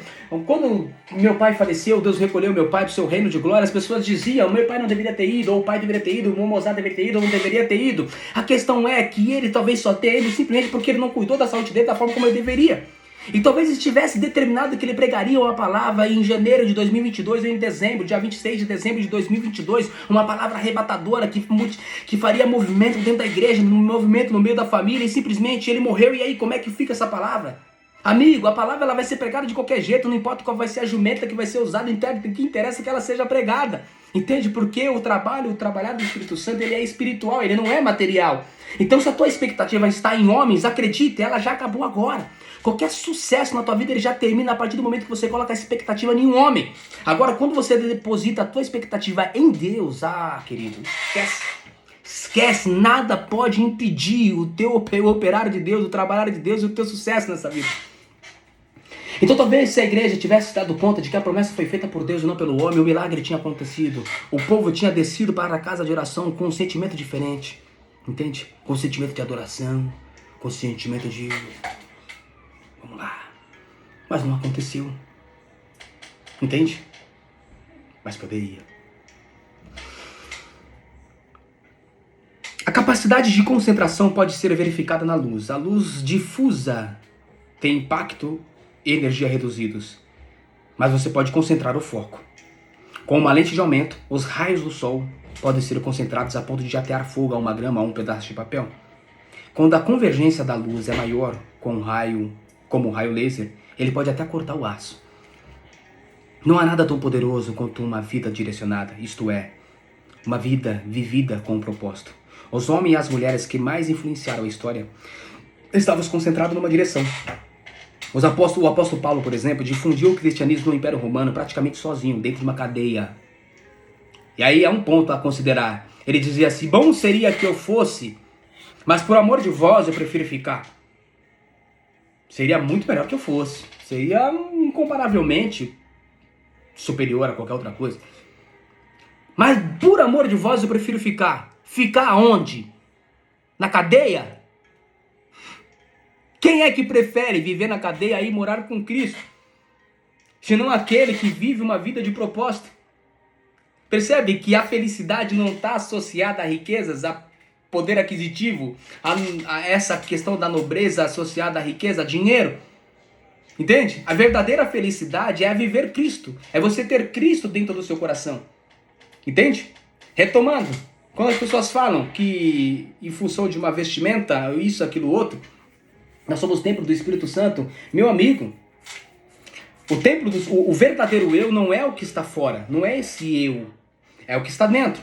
Se nós pegarmos, por exemplo, esse exemplo de Paulo, será muito fácil compreendermos que, imagina o seguinte, Paulo tá lá Paulo foi embora. Paulo falou, realmente, bom seria que eu fosse cá entre nós, eu realmente vou. Porque não faz sentido nenhum eu ficar, então eu estou indo. Aí Paulo chega lá na porta do céu e fala assim, ô Pedro, é o seguinte, amigo, eu não sei se você sabe, mas eu estou em um tempo de carne. Então, a pergunta é, se eu pular nessa nuvem, eu afundo? Ela segura eu? Porque, amigo, é tempo de carne. Se essa nuvem não me segurar, eu caio e me esborracho lá embaixo. Se faz sentido pra você, Paulo, fazer essas perguntas? Não faz? Porque se nós formos trazer essa forma bem simples de falar sobre o espiritual, era espírito, entende? Só o espírito dele poderia entrar no reino da glória de Deus. Só o espírito dele poderia entrar. Então quando ele fala, bom seria que eu fosse, então quer dizer que para ele e o verdadeiro eu ir, alguém teria que ficar. Porque se a carne fosse, logo a carne não poderia adentrar no lugar celestial. Então a carne fica. Então quem vai? Eu. Eu quem? O verdadeiro eu. Então o verdadeiro eu não é o que está fora, não é o que fica, é o que vai. Não é o que está fora, é o que está dentro. Então quando fala que ao cuidado do Espírito, nós somos templo do Espírito Santo, está associado a isso. A você ter o cuidado com a tua vida, com a tua saúde, com o teu corpo, você comer bem, você se alimentar de uma forma adequada, você fazer exercício e assim por diante. Mas não está associado à roupa que você veste, entende? Porque se você veste de uma forma, por exemplo, uma forma, digamos assim, como eu posso dizer? De uma forma adequada, entre aspas, entende? Aos padrões do que diz, do que é rotulado o evangélico. Vou com uma saia até embaixo, com uma camisa até aqui, ok. Mas se o teu coração estiver vestido com um sentimento de lascívia, com um sentimento de prostituição, com um sentimento de adultério, com um sentimento de fornicação, independente da forma como você estiver vestido, esse sentimento ele vai manifestar em você, ponto final. Não vai ser as suas vestes que vai impedir que isso manifeste. Então essas vestes que você tem que ter cuidado não é com as vestes externas, é com a veste interna. É a forma como o seu coração está vestido, entende? O teu vestido está vestido, o teu coração está vestido de que forma? O teu coração está vestido com temor? O teu coração está vestido com compromisso com a palavra? Com um sentimento de transformação, de restauração? De não induzir o teu próximo ao pecado? É dessa forma que o seu coração está vestido? Essa é a verdadeira vestimenta. É sobre esse caráter e não sobre o comportamento. Porque é fácil nós analisarmos pessoas que têm um bom comportamento, mas o caráter é duvidoso. Entende? Se nós formos analisar o comportamento daquela mulher prostituta, cá entre nós, ela nem deveria se aproximar do mestre, mas o coração dela estava vestido de um caráter que agradou o mestre, a ponto de ele chegar para ela e dar para ela a água da vida. E se não bastasse dar para ela a água da vida, falou assim, agora você entra lá e anuncia, diz que eu cheguei. Entende? É isso que importa. Perguntas precisam ser feitas porque as respostas elas estão declaradas. Mas você não precisa perguntar para fulano, para Beltrano ou qualquer outra pessoa. Pergunta para o Espírito Santo que está dentro de você. Aí nós voltamos mais uma vez para João 16:3, onde diz: no entanto, quando o Espírito da verdade vier, ele vos guiará em toda a verdade, porque não falará por si mesmo, mas dirá tudo que tiver ouvido e vos revelará tudo que está por vir. Então se você fizer a pergunta pelo Espírito Santo, para o Espírito Santo, e você vai ter exatamente a resposta que você precisa ter. E ele não vai falar por si só, eu sou um Espírito Santo meio diferenciado, e a minha resposta para tal situação é essa. Não, ele vai falar de quem ele ouviu. E de quem ele ouviu? Daquele que o criou. Perguntas precisam ser feitas e respostas estão aqui, a ser declaradas. Meu Deus, 1h32, precisamos terminar isso urgente. Não há nada tão poderoso quanto uma vida direcionada. Aí falava de Paulo, né? Seu segredo sobre Paulo era uma vida direcionada. Ele disse, estou concentrando minhas energias unicamente nisto. Esquecer o que já passou e avançar para o que está na minha frente. Filipenses 3:13. Se você quer que sua vida cause impacto, dê-lhe uma direção. Pare de andar em círculos. Pare de tentar fazer de tudo. Faça menos. Elimine até mesmo as boas atividades, concentrando-se apenas no que for mais importante. Jamais confunda atividade com produtividade. Você pode estar ocupado sem ter um propósito, mas para quê? Você pode estar ocupado sem ter um propósito, mas para quê? Paulo disse, assim, os interessados em tudo que Deus tem para nós devem se manter focados no alvo. Assim, os interessados em tudo que Deus tem para nós devem se manter focados no alvo. Se você tem interesse no que Deus tem para você, se mantenha no alvo. Entende? Se você se manter no alvo, automaticamente você vai ser direcionado para tudo que Deus tem para você. Interessante. Assim, os interessados em tudo que Deus tem para nós deve se manter focados no alvo. Aí eu te faço uma pergunta: o que você acha que Deus tem para você? Talvez você esteja reclamando que a tua vida nesse exato momento está sendo uma tribulação, uma angústia, uma vida improdutiva, de angústia, de tristeza, de tudo, enfim. Eu te pergunto, você acha que Deus tem isso para você? Se você acha que propositalmente Deus tem isso para você, simplesmente com o propósito de fazer você sofrer, da onde você tirou a ideia que você tem que sofrer? Amigo, você não tem que sofrer. Você está no processo de transformação, de aperfeiçoamento. Assim como aconteceu na vida de José. A parte mais baixa e triste e adversa da vida dele estava condicionando ele a viver uma vida de governante. Como eu posso governar? José era um menino mimado. Tinha uma túnica exclusiva. Era amado pelo pai. Tinha tudo que ele precisava. Os irmãos saíam para trabalhar, ele ficava. Amigo, esse era um filhinho de papai. Como é que esse cara vai ser um governador?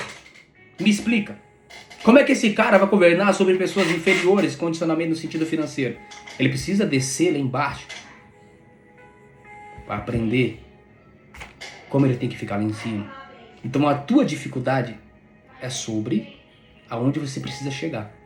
Mas primeiro você tem que aprender. Tudo é um processo.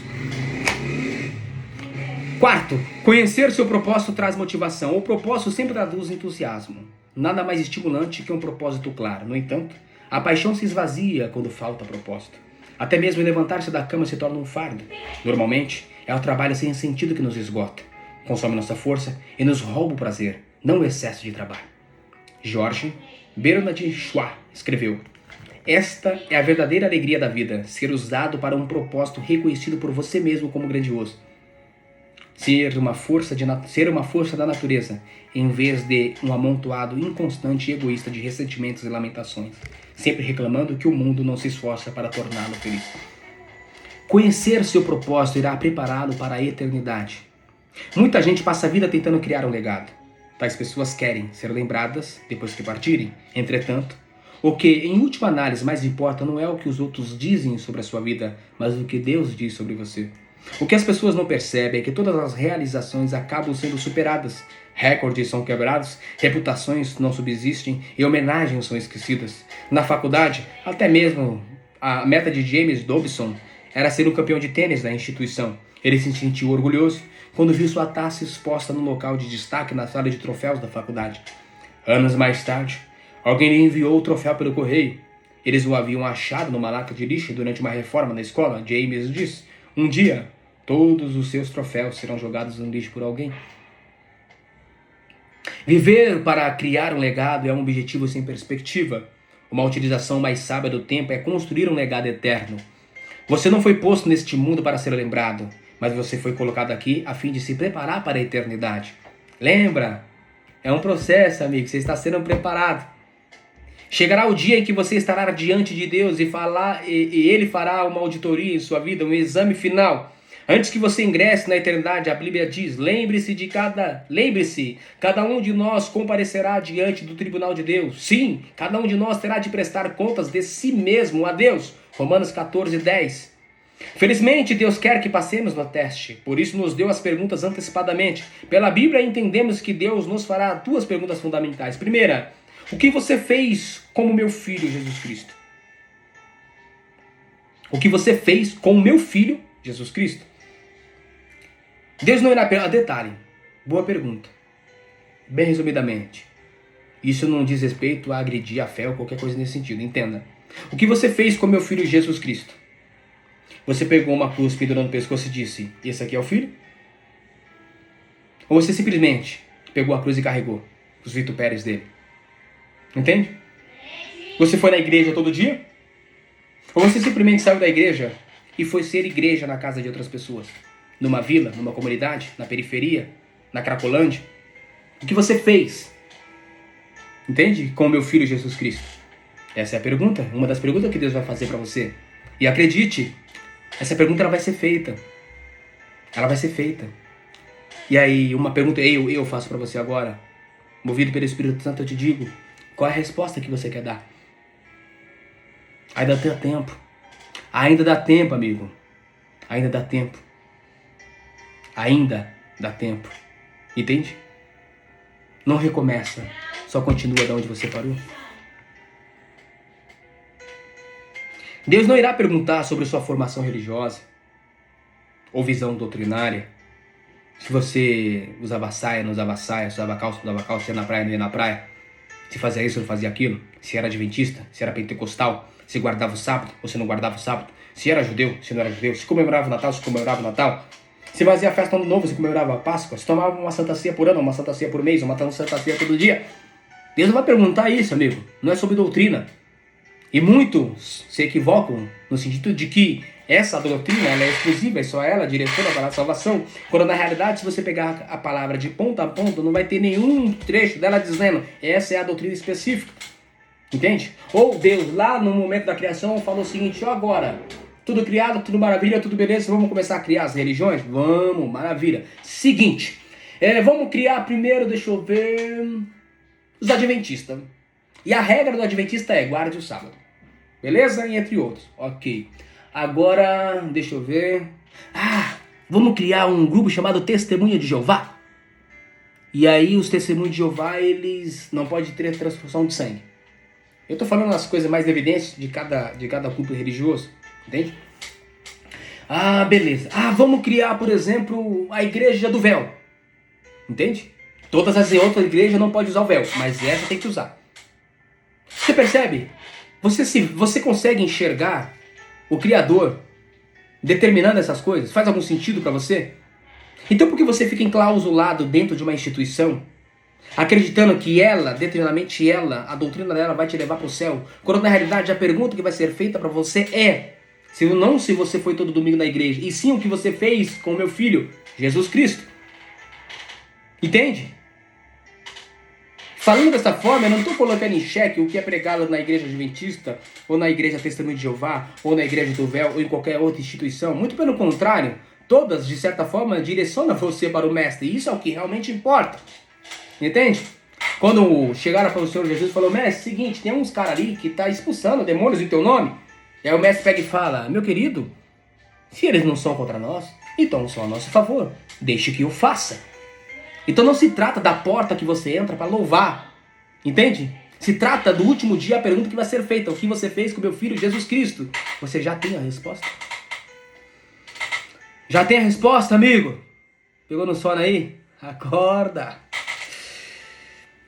O único ponto importante será: você aceitou o que Jesus fez por você? Aprendeu a amá-lo e confiar nele? Jesus disse: eu sou o caminho, a verdade e a vida. Ninguém vem ao Pai senão por mim. João 14:6. Segunda pergunta: o que você fez com o que eu lhe dei? Isto é, o que você fez com a sua vida? Dádivas, talentos, oportunidades, energia, relacionamento, recursos, enfim, tudo que Deus deu a você, gastou-os com você mesmo? Ou fez uso deles para um propósito que Deus tinha para você?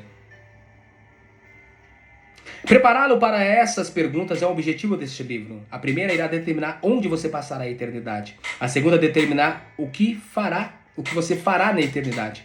Ao terminar este livro, você estará pronto para responder essas duas perguntas. Que bom! Já é um começo. Comece. E aí, enfim, chegamos no final do terceiro capítulo. Não vou prometer porque a minha expectativa era que durasse 25 minutos. Isso quer dizer que durou 1h42. Nós fizemos aí praticamente 4 leituras de 4 capítulos em um capítulo só. Vou tentar sempre ser o mais breve possível para que não se torne cansativo. Mas se tornar cansativo, coloca um pause e assista depois. Mas, voltando ao final, pensando sobre meu propósito de vida. Tema para reflexão. Viver com um propósito é o caminho para a paz. Pense sobre isso. Reflita sobre isso. Viver com um propósito é o caminho para a paz. Quer paz, amigo? Então tenha propósito. Não sei qual que é o meu propósito, então leia um livro. Filho de Deus. Leia o livro e encontre um propósito. Coloque o teu joelho no chão e encontre um propósito. Existe um propósito para você, nunca é tarde. Lembra? Em relação à mulher do fluxo de sangue, a vida dela foi uma vida de sofrimento, de pecado, de amargura, de angústia. Mas ela estava num percurso para alcançar um milagre. E no momento que ela tocou na hora, talvez aquele fosse o último fôlego de vida dela. O mestre estava lá em cima assim, ó. Ele levantou. Imagina, ele levantando, olhando para ela e esperando. Ela tá chegando. Ela tá chegando. Vocês acreditam que ela tá chegando? Ele começou a conversar com os anjos. Olha quem vem lá. Porque dentro dela existia o Espírito de Deus. O Espírito Santo habitava nela. O fôlego da vida. Então o fôlego da vida conversava com o fôlego de um, com o fôlego do outro, com o fôlego do outro, conversava com a matriz e falava: olha quem está chegando. Olha quem está chegando. Ela vai conseguir. Ela vai conseguir. Será? Será que ela vai conseguir? E ela foi indo. Ela foi indo. Ela foi indo. E ela foi indo. E ela foi indo. E talvez a trajetória todinha da vida dela fosse para servir de exemplo para você e servir de exemplo para mim. Amigo, você só precisa tocar na orla. Só toca. Só toca. O milagre vai acontecer. Não olha para a direita, não olha para a esquerda. Talvez aquelas pessoas que estavam em volta de Jesus, em pé do lado dele, tentando se aproximar, e muitos encostaram nele, mas não perceberam que a única forma de fazer com que a virtude saísse fosse encostar nele de joelho. E muitos se colocam como os fariseus, que oram nas sinagogas em pé, para que todos os vejam orando. Fazem benfeitorias, isso, aquilo, outro, em público, para que todos o contemplem, tomando para si uma glória humana. Você acha que essa glória vai te levar para o céu? Você acha que essa glória reserva para você um caminho de transformação? Você acha? Talvez esse cenário se enquadre naquela parte da palavra onde eu lembro de meu pai pregava e ele batia no púlpito e fazia assim, ó. Mestre, sou eu. Deixe-me entrar. Não vos conheço. Mas eu preguei, eu manifestei. Deixe eu entrar. Não vos conheço. Mas eu expulsei demônios. Eu falei línguas.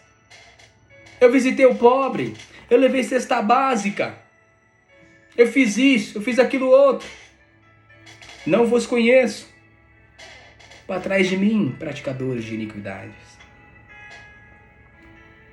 Talvez isso aconteça com aqueles que fizeram isso tudo de pé no meio da sinagoga, querendo a glória de Deus para si só, estando na expectativa de um púlpito para anunciar Cristo, para pegar a palavra. Quando na realidade,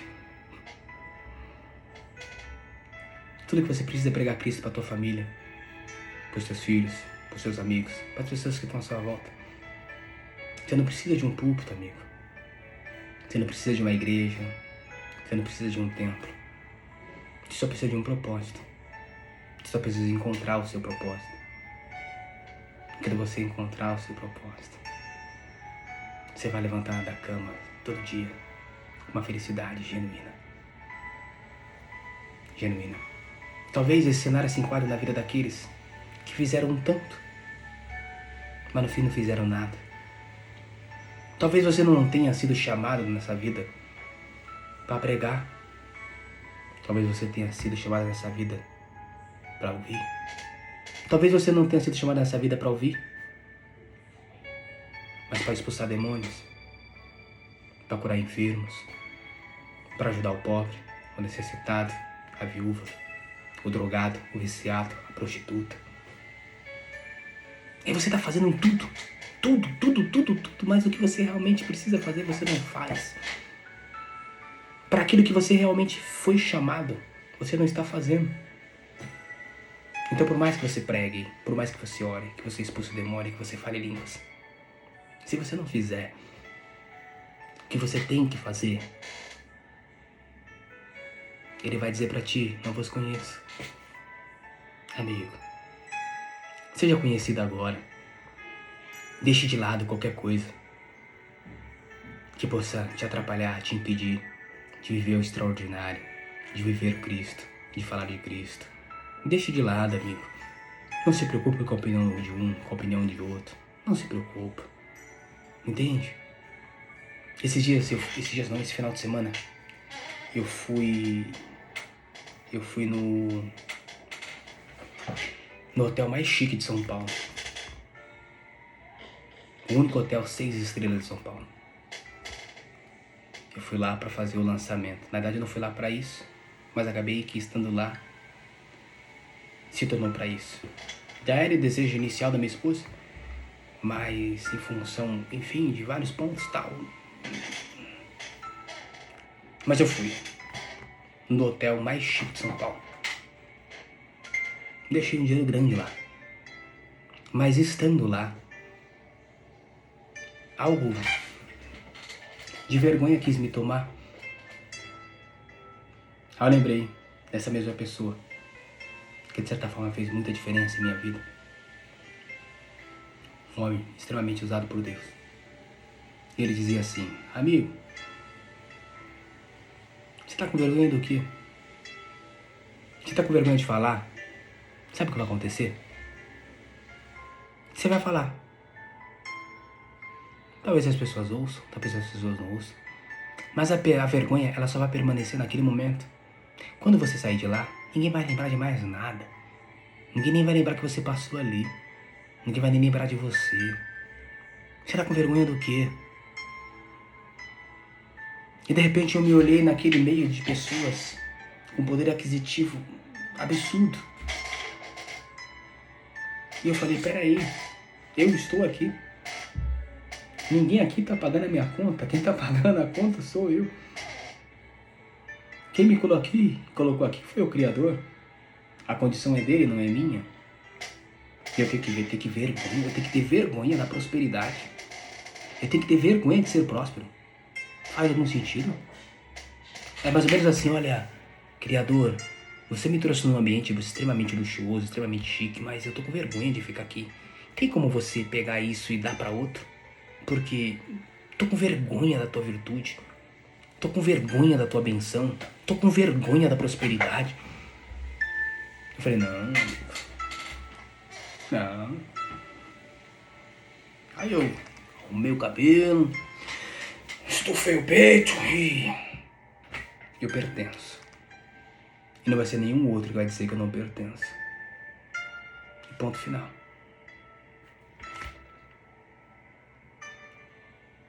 Viva, amigo, o teu propósito. Não tenha vergonha. Não tenha vergonha.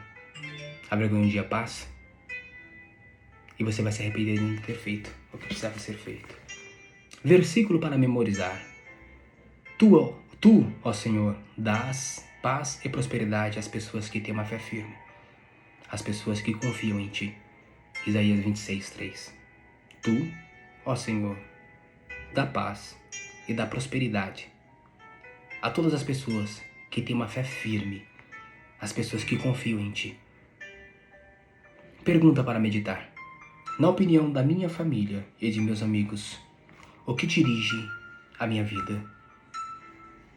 E qual eu desejo que seja? E é isso aí. Esse é o fim do 3º capítulo. Acredito que o mais longo de todos. Mas o mais importante é que tudo que precisava ser dito foi dito. E eu espero que você coloque em prática tudo o que foi falado. Porque não se trata de mim, do teu pai, da tua mamãe ou de qualquer outra pessoa. Se trata de um propósito que o Criador tem preparado para você. Uma excelente noite, um grande abraço e fique com Deus. Até mais.